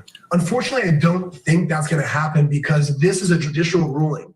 I think we as a community and we as the media can talk about it and definitely highlight that he had some trouble with this decision. It didn't seem like one that he took lightly. And I think that they will maybe intertwine some of the racial aspects of this case into it, but I don't think they'll be able to use the actual judge's words in front of the jury. In Georgia, when they pick a jury, they have what's called a silent strike. It's almost like a silent auction, where the jurors are not actually hearing a lot of the arguments or even hearing who's being selected by the defense or the prosecution. So what we're talking about, they're not going to hear, and they didn't hear at the time of jury selection. So only we can see what's going on. But with most judges, they're humans like anyone else. And so you may see that maybe his rulings will go a little bit more to the prosecution throughout today. For example, two of the arguments today, the prosecution won both, where the defense were trying to bring in a use of force expert because Travis McMichael was a former U.S. Coast Guard for 10 years to try to corroborate what he did that day. That's not coming in. The other one is that there was a little bit of THC in Ahmaud Arbery's system, and the defense wanted to bring that in to show that he was aggressive or confrontational, had combative behavior because of that THC. The judge says that's not coming in either. And so you can kind of see the judge weighing the evidence and the facts here. And maybe yesterday's ruling weighed upon him, and he's kind of leaning a little bit more to the prosecution today, but I don't think that the actual information as his decision is going to be before the jury. Final question, the evidence you're paying close attention to. Of course, there's that video that went viral. We've all seen it. Essential to this case, clearly. What else? So there's that video. Definitely, I would say that those are the skeleton of this case. But when you start thinking of the tendons and the muscles that go along with it, it's also the body-worn camera video of the officers when Gregory McMichael is talking to the officers. He's telling them that he didn't necessarily see Ahmaud Arbery come out of the home, merely that he saw him running down the street. Now, that's important because we're thinking about citizen's arrest and self-defense. Now, the citizen's arrest law that they're going to be using in this case has been repealed and replaced. But because they were arrested at the time that it was enacted, they're going to argue the old citizen's arrest law, which they're allowed to.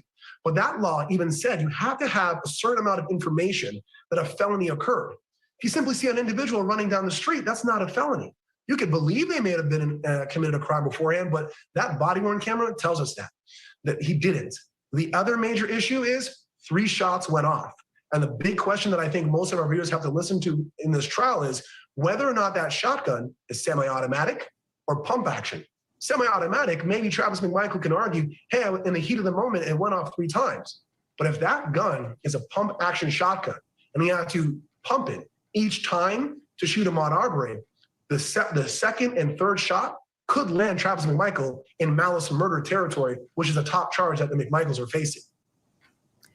Well, Brian Buckmeyer, I know you'll be with us as we follow this trial. Appreciate your time today. We will Yes. have gavel-to-gavel coverage of it as it starts tomorrow at 9 a.m. Eastern. Hi, everyone. George Stephanopoulos here. Thanks for checking out the ABC News YouTube channel. If you'd like to get more videos, show highlights, and watch live event coverage, Hey, get rid of this asshole. I don't like him. Stephanopoulos was the one that shitted on Cosby after his conviction and wouldn't let his spokespersons talk. Y'all remember that? Yep. Now his wife is actually was actually on In Living Color. The white girl's name. I remember she was a featured player. It'll come. Y'all know who it is in the chat. Anyway, I'm done with that jackass. Yeah. But let me play this. This is now this is actually in court. Now, let me say this. The population of Brunswick is about 85,000, where Ahmaud Arbery was killed, Glenn County. And out of that 85,000, there's only 27% black. So today, when they were doing voir dire, which is jury selection, the DA here, her name is Linda Dunikowski. She was arguing with attorney Laura Hogg, who represents Greg McMichael, over the questioning of black jurors. So this is specifically what the judge, what you heard them say, the judge knew what they were doing. This is what they're talking about, and she's going to explain it to you. I'm also going to ask the court to take a look at how much time was spent with each and every one of the African-American jurors. Once again, this isn't one page of notes. This is 4 pages of notes. Mrs. Hogue just went through all of that. We got down to even talking about the kids having watched this on TV and talking about questions. No other white female juror got into, well, have your kids seen it? And what did you talk to your children about? And how did you get into that? But with African-American jurors, we went down this path, deep dive into their lives over and over again with 4 pages of notes, where a lot of the white females, no questions were asked. In this case, I want to point out that while she talked about the hate crime bill, she then said, the hate crime, I don't know that yet about this case. And that was something that was glossed over during that. She says that she hopes racism did not play a part in this case. So once again, this juror is similarly situated to every other juror who came in here and was asked, what do you think you know about this case? And they said, three men decided to take the law into their own hands to stop who could or could not have been trespassing in nearby homes. When she was asked by Mr. Sheffield about, can you assure us, basically, can you assure us that you'll be open-minded and consider the evidence? She said, yes, I'm going to listen to all the evidence. This is no different than any other juror that he asked that exact same question to and received the exact same answer. So this juror, while there was a lot of reasons, there's 4 pages of notes with a lot of time spent with this juror, deep diving into her life. And the genuineness of the list and litany is no different than any other similarly situated juror. We ask that you please reseat juror 414. Thank you. Your Honor, my response to that is this. Number one, that argument pretends as if the reality is not what it is. As if we were trying a rape case and Ms. Dunikowski would say, how come you didn't explore that more deeply with the men on the jury? The idea of being accosted, the kind of feelings that you would have about that, the kind of things that only those jurors that were women would feel. So the idea that we would be questioning jurors who made very clear statements about their opinions about this case and the role that race played in this case, as we did with a number of white jurors who had strong opinions about race and the role that race played in this case. Those are the folks that we're going to do the deep dive with. All right. Now, I saw my brother Darius from Atlanta. He said Brunswick is predominantly black. Well, the jury pool where the trial is being held this is on CBS News. They say it's 27% black with a population of 85%, according to the U.S. Census Bureau. The judge said 25% of the pool from which the final jury was chosen was black. Defense attorneys say that the McMichaels and Bryan committed no crimes. They say Arbery had been recorded by security cameras inside a nearby house, and they suspected him of stealing. Greg McMichael told his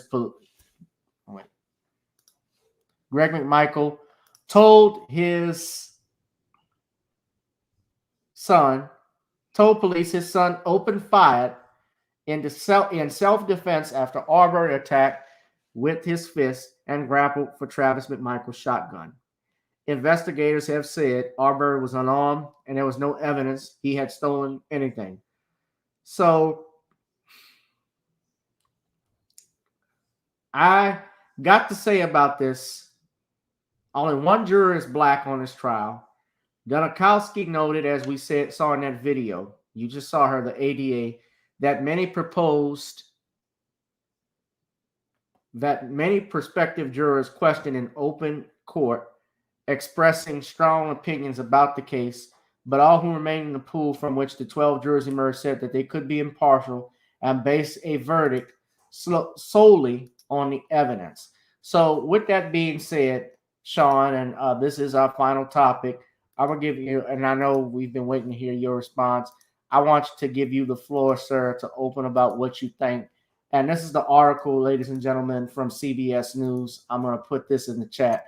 But Shawn, go ahead and give us your 2 cents. Well, this looks like the fix is in from the prosecutor's office. They're trying to get these guys off, and going out here and getting a predominantly white jury in an area where you have a lot of black people living, that looks like a major fix is in. So this case, like the Kyle Rittenhouse case, looks like they're trying to fix it so that they can give these white supremacists a pass, even though the evidence shows they committed murder. Because if you believe somebody was trespassing on property that you don't even own, you would call law enforcement. You would not go out here and handle it yourself, because there's a liability issue there if this person is innocent. And besides, you would want law enforcement to investigate, because they have authority to go out here and arrest an individual for trespassing. And this whole case looks like a case of racial profiling as related to Ahmaud Arbery. And what is there is that the evidence is so irrefutable as related to this case. What they want to do is put a fix in order to get these guys off. And that fix starts at the prosecutor's office. Now, this is very similar to what's happening with Kyle Rittenhouse, that beta male murderer who willfully and I believe intentionally went down to Kenosha, Wisconsin, to, I believe, murder people. Now, this is my opinion about Kyle Rittenhouse, that spoiled, rotten little weasel. He went out here and tried to manipulate people to drive him down there, talking about he's out to protect businesses. But no business owner who has any critical thinking skills is going to let a minor come to their property and defend it during a riot, because they would have to deal with liability issues if this boy were injured. And the whole thing is, with this Kyle Rittenhouse, this spoiled, rotten little monster, he wanted to go out here and use the cover of the riots to participate, I believe, in a mass shooting where he would murder black people, because he thought it was Black Lives Matter protesters were going to be black, but he ran into white protesters. And what happened was he ran into some people and it didn't go the way he expected. Now you have a bunch of enablers looking to make excuses for all 4 of these white supremacists and give them a pass for their criminal behavior. And we have the criminal justice system looking like it's trying to fix things for these murderers. And again, it's very interesting that earlier in the year, they symbolically sacrificed your Derek Chauvin, but now it looks like they're going back to business as usual. Yeah. Well, what I will say, first and foremost, about Rittenhouse, I said this before. He's from Illinois, right? So yeah, how is it, or why would a parent bring their child from, and I'm assuming this has got to be over an hour away. I don't know what the distance. I don't know what the exact distance is. But just to go over there in a riot situation, police officers have not contained the situation. You're not trained to go out and here. This wasn't his gun. No. From what he was, and what it has come out, he was charged. He's being charged, obviously, with first-degree murder for shooting Rosenbaum and Huber, and also wounding another one named Gross-Kreutz. Gage Gross-Kreutz. If I'm butchering his name, my bad. But here's some FBI surveillance that they had here. I'm going to share it with you. CNN has this of the final. This is an infrared video of the interaction between Rittenhouse and Joseph Rosenbaum. Now, let me say this, and Shawn, you know this, everybody knows as a lawyer, I'm well aware of what the self-defense laws are. And self-defense requires that it's not just imminent fear of death. It also is about serious bodily injury. So it's about, and when you assert a self-defense claim, it's about whether or not a jury will believe that there was a threat and that it was imminent, and where you're life in danger or where you're going to receive serious bodily injury. Yes, he put himself in this position, his mother too, by bringing him out there. It's not illegal that he came from Illinois to Wisconsin in of itself. But I think it's shame on her for putting her child even in that situation, as you're pointing out, because there's a riot going on. Why would you want your kid out there parading the streets, even if he's involved in the militia, supposedly? I'm gonna drive you out. I'm gonna drive you a whole hour away for that.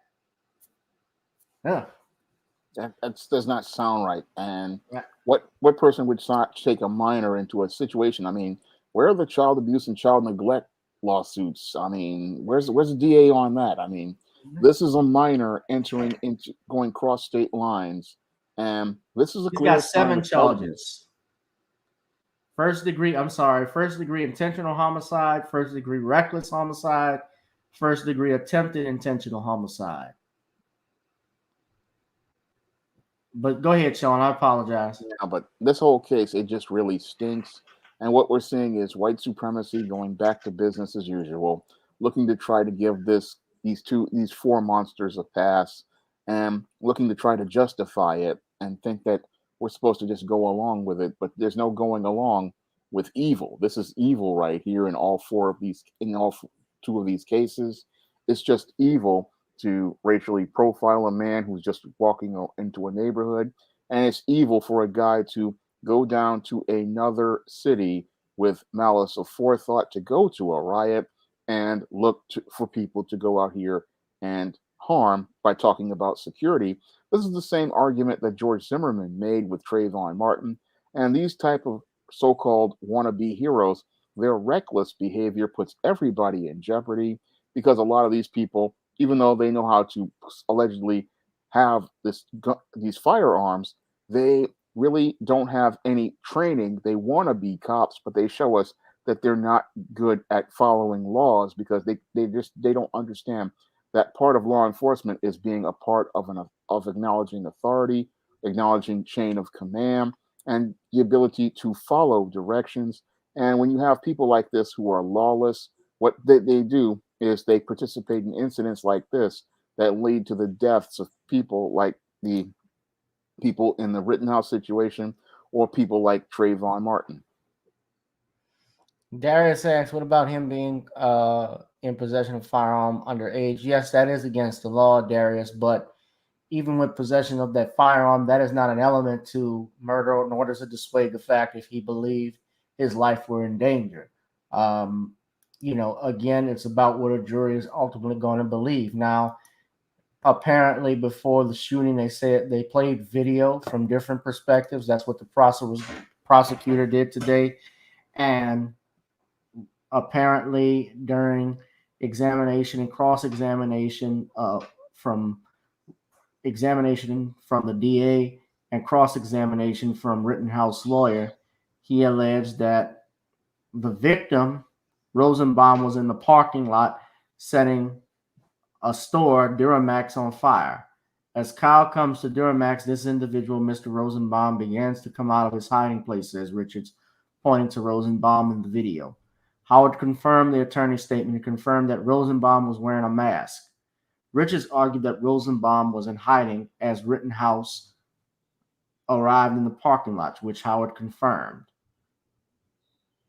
This Howard is the lead investigator in the case from Kenosha.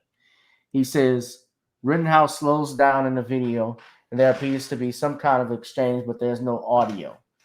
Other videos from witnesses on the ground show that Rittenhouse could be heard yelling friendly, friendly, friendly at this point, and it does not dissuade Mr. Rosenbaum, correct? Richard says, and Howard responded, correct. Now, let me say this. You see in this CNN article, these are all white boys. Yep. That was shot.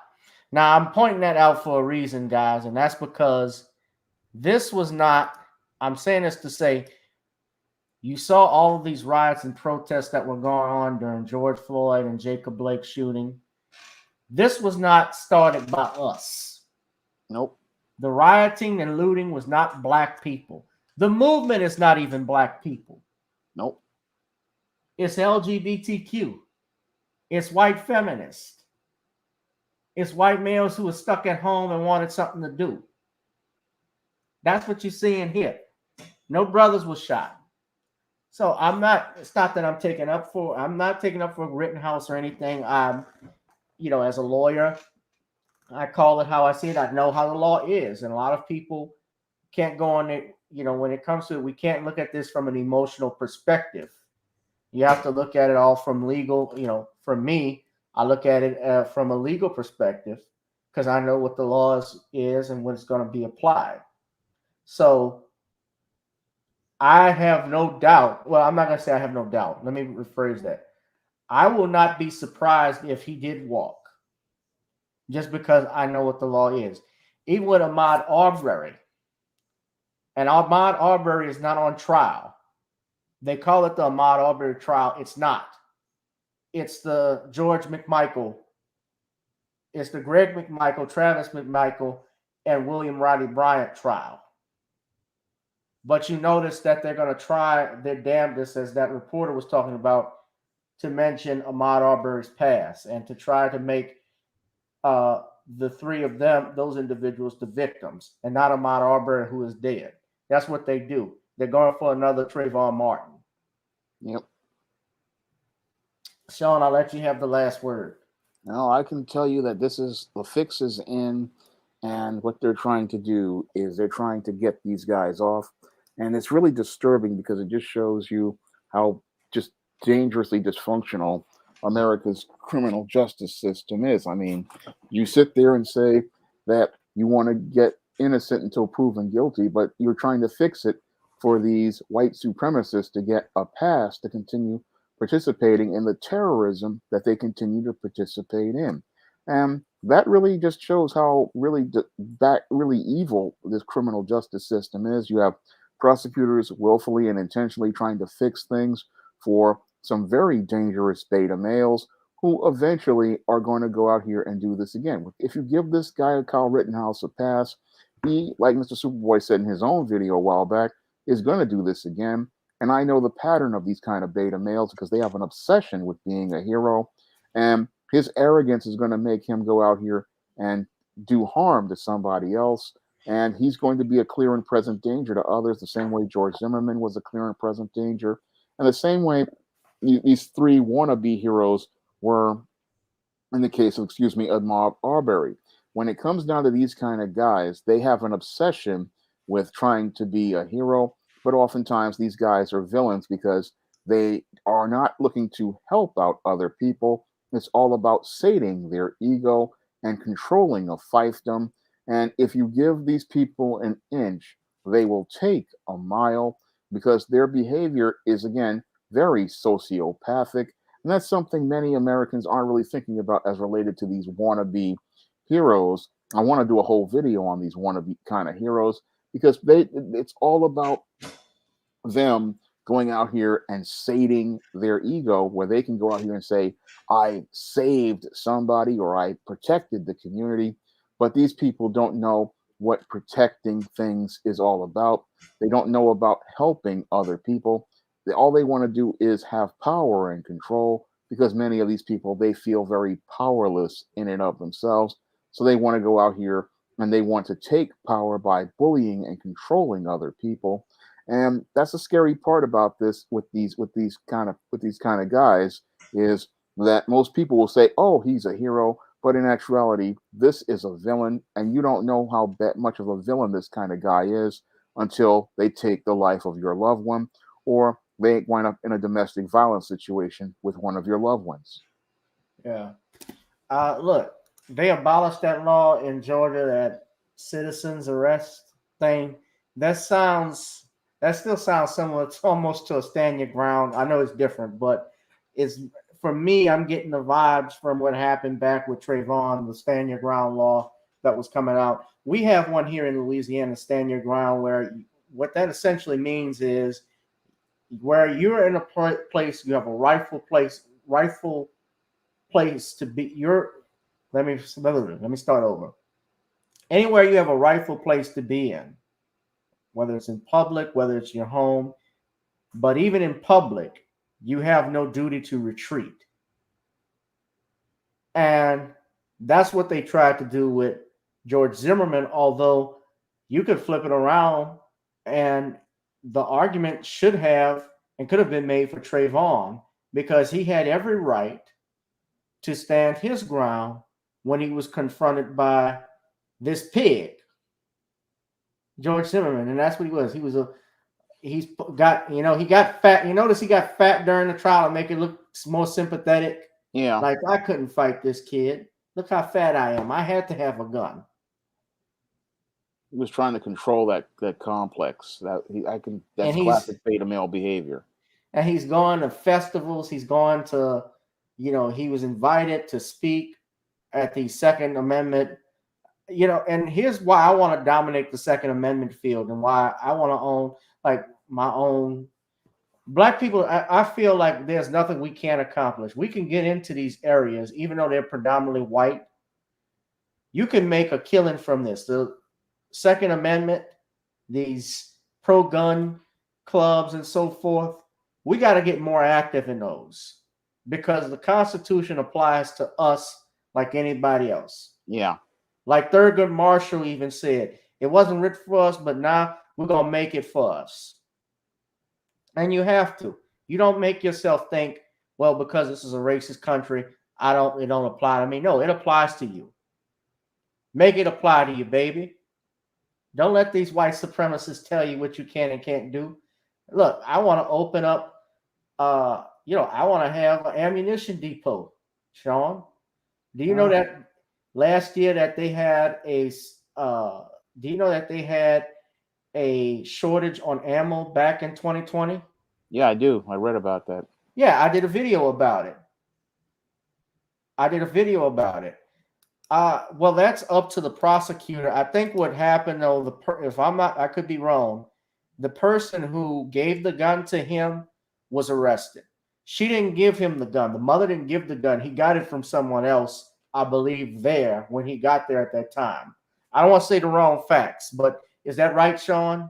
It might possibly be. They change the story every 8 seconds. Okay. I don't want to say the wrong thing because I know there's a trial going on, but yeah,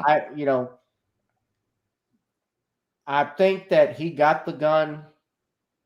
I could be wrong. I believe he got the gun. I believe he did have the gun prior to that. I'm not sure. I don't want to say the wrong stuff, but yeah, she's not going to get charged or hasn't been charged because it wasn't her firearm. But the guy who gave it to him can be charged because he knows he wasn't supposed to do that.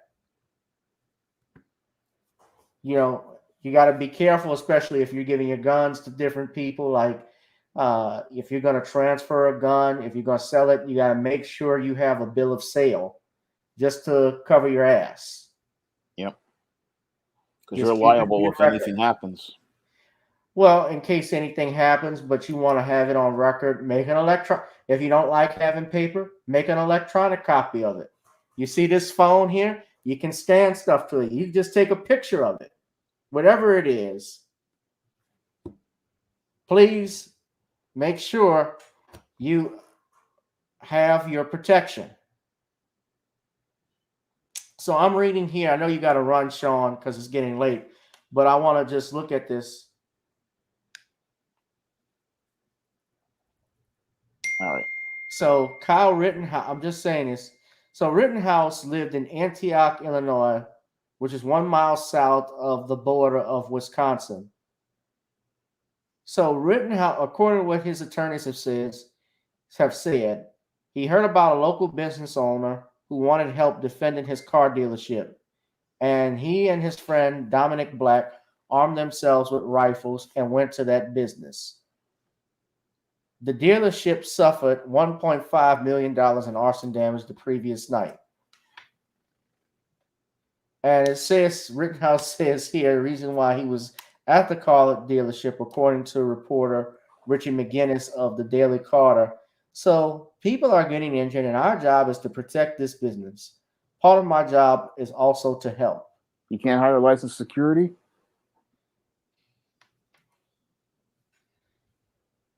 The security didn't show up. If they did, if he had it.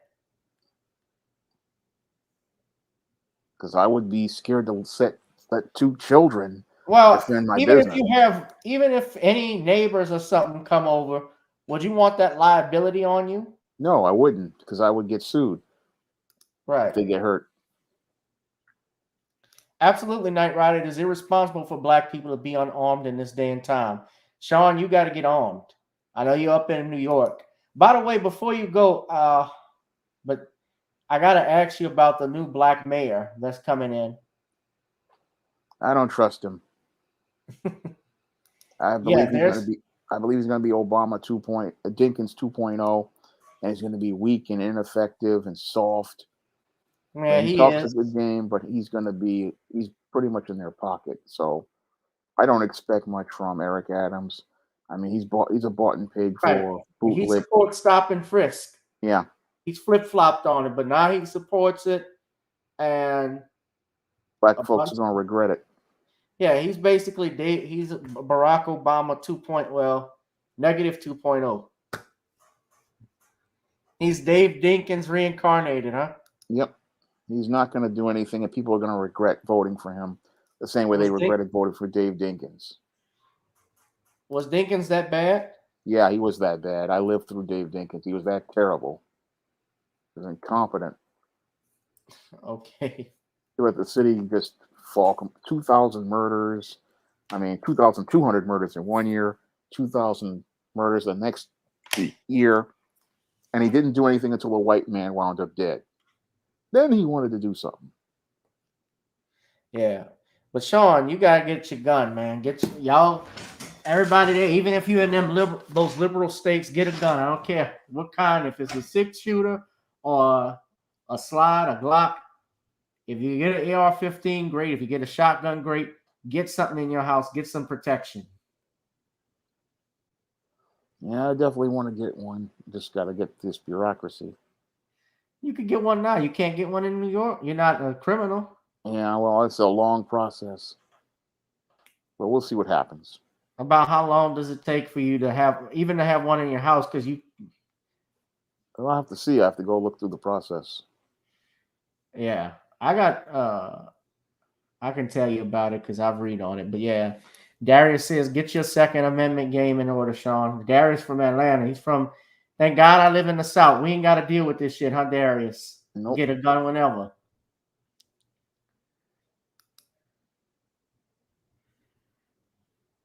That's right.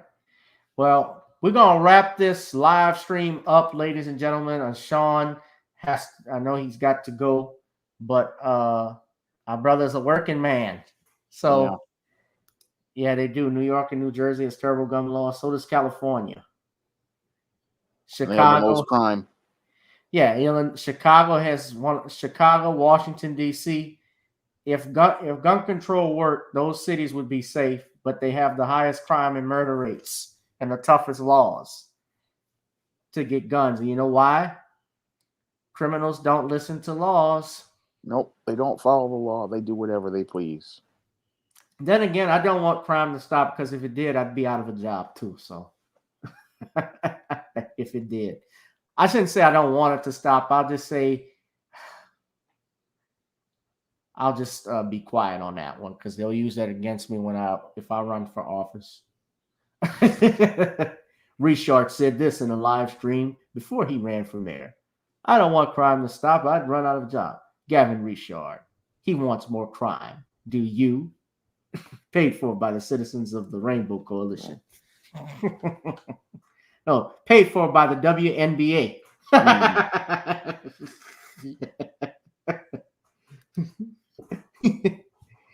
All right. I know you got to run, Shawn. All right. It was good to be on the show with you. Put some salt in your mouth. Yes. Well, we don't have that here in Louisiana. Yeah, they'll have a dozy on me. Yeah. Shit. Who knows? They may take me out before I get to the polls, because they know I'll change stuff. Well, yeah, there's always going to be crime, but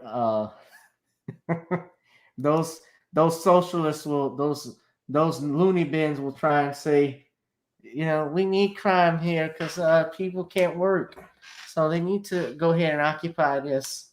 Burn this down, baby. Burn it down. Shawn, you want to do a plug-in for your book before you go? All right, I have 2 new books out as part of the SJS Direct Fall catalog.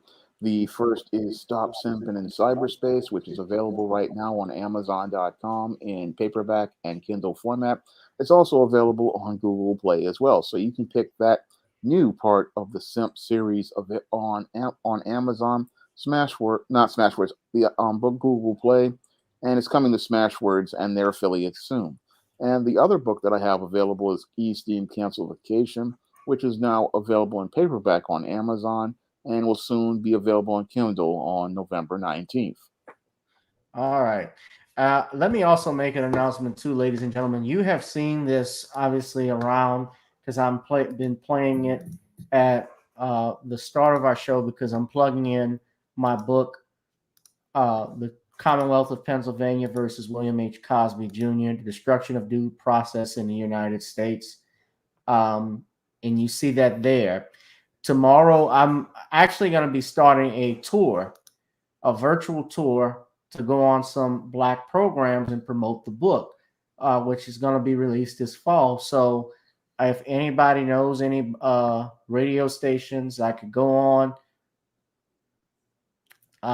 tomorrow I will be on the Queen Amadaya show at 1 o'clock Central Time, 2 o'clock Eastern. We're going to be talking about the book. So please, if you are a royal or royalette, tune in to Queen Amadaya's show. And I'm sure, our brother Shawn one day will probably do a review of my book or so to promote it as well, because I know he likes talking about stuff like this. Yeah, I'll definitely do a review, and I will definitely promote it on my channel, and I will promote it on a live stream if I can. So it's a really great book. I can say that from reading it, and it provides a lot of comprehensive information regarding Bill Cosby's case and why he was denied due process under the law. That's right, Shawn. So everybody that loves Shawn, listen to him, buy this book. And if you love me, buy the book. And it doesn't take long, Shawn, to get once you upload something through Amazon, it's readily available. It's not like going through a publisher. Yeah, in a traditional sense. Yes, it's within 24 hours. It's all over the world. Right. So I'm looking forward to doing that. It's just a reason why I don't have a specific date. You always want to make sure you CYA cover your ass. That's the lesson I try and teach you all when we do this live stream, because you say things, there may be stuff that's in there you're not supposed to have. So my legal team looks over it. And right now my legal team is actually swamped. So I'm hoping to hear back from my lawyer soon later on. But anyway, you guys, Shawn, I appreciate it. You being here tonight. Hit that like, share, and subscribe button, ladies and gentlemen. If you love this channel, donate to the Patreon, the Cash App. The Patreon is right here. That's where you can go to see exclusive new content. I think I need to upload some videos, straight videos. It's been a while since I've done those. So probably over the weekend, I'll have some stuff ready for you and even put it on the Patreon. I'll probably talk about why I came to write this book and what it takes to write a book. It's a lot of discipline. I'll tell you that much. And Shawn knows that. If you'd like to advertise, ladies and gentlemen, you can email me I say donate. Donating is good too. But you can email me at gavin.grich1@gmail.com, gavin.grich1@gmail.com. I need to shout out a couple of people. Louisiana is civil law. We're not a Commonwealth. Commonwealth is what they call Pennsylvania, the Commonwealth of Pennsylvania. That's the actual caption of the case. We just say state of Louisiana versus, let's say, Shawn James. Shawn, I just made you a criminal. But NawniesCreoleBlends.com, that's where you can get our seasoning, trying on chicken, meat, or fish. Nawnies goes great with every dish. Thank you, Black Voltron. Shout out to Darius and Nikki Ivory for their contributions, their gifts. I greatly appreciate it. I would also say, ladies and gentlemen, if you could, since I love promoting, having Shawn on and promoting his work, go to Amazon.com. You can go to that hyperlink, look up Shawn James, author, and you'll see about 75 books that'll pop up. So please support him. He's also going to be doing a live stream tomorrow. He does it every Friday. What's the topic on tomorrow, Shawn? I think I'm going to be talking about the Dirty Mac. What's that? That's a guy who just goes out here and he tries to get involved with other men's women. So that might be the topic. We might be talking about the Dirty Mac and going in depth on why these guys are just horrible people. Oh, you mean like Lou Gossett Jr. and the Jeffersons when he tried to get at Wheezy? Yeah. Yeah. That's a Dirty Mac. Also, go to Video Soul. Check out and download Video Soul. That's the latest release on iTunes. If you could download that. And also, our theme song, Gotta Get On Up. It's a catchy tune.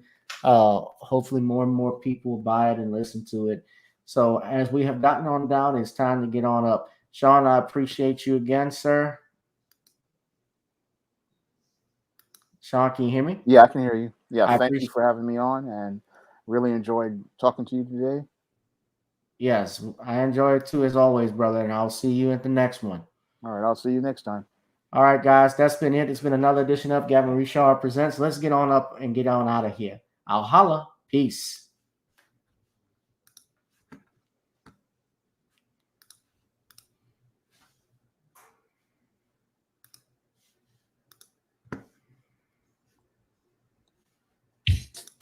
Girl, come on. Gotta dance to the beat. Cause on the dance floor is where we'll be. Show me what you got.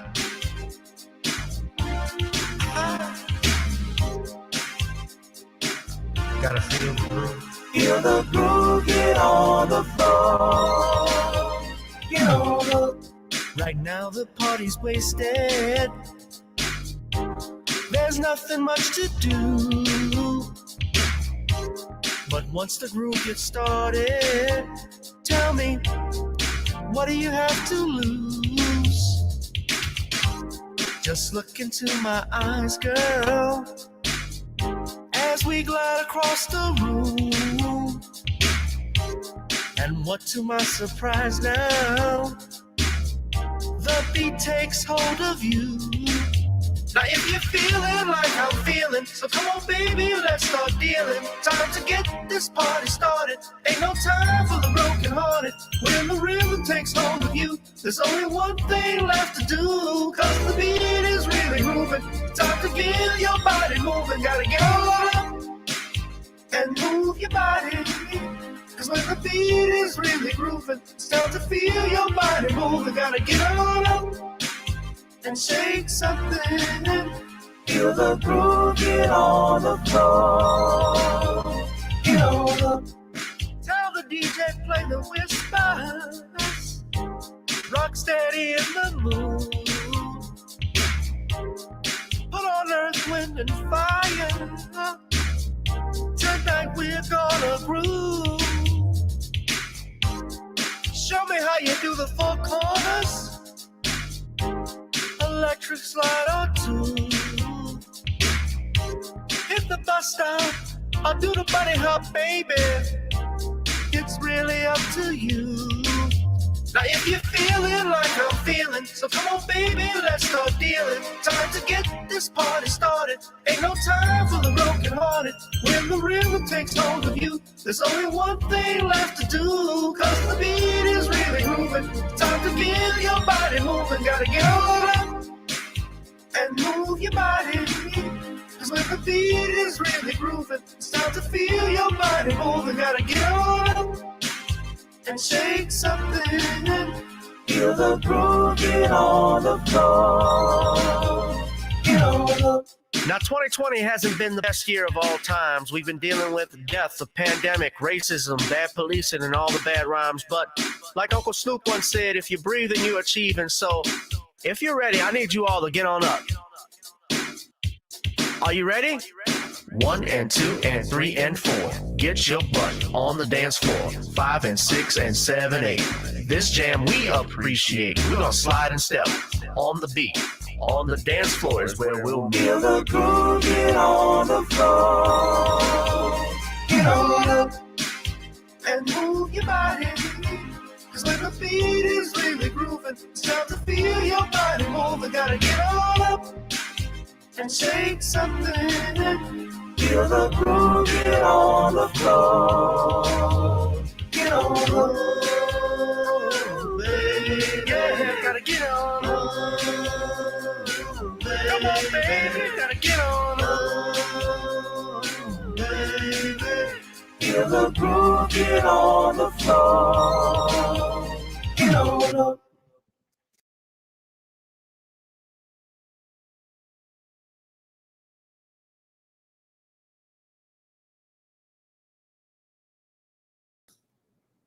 Good night, everybody. This has been another edition of Gavin Rizal Presents here on channel Jibu2786. That Shawn James, he was just good. So good that it was terrible, terrible, terrible. Don't worry, I won't talk about Kyrie Irving no more. We will keep talking instead about Aaron Rodgers. Oh wait, I can't. Aaron Rodgers is white. Good night.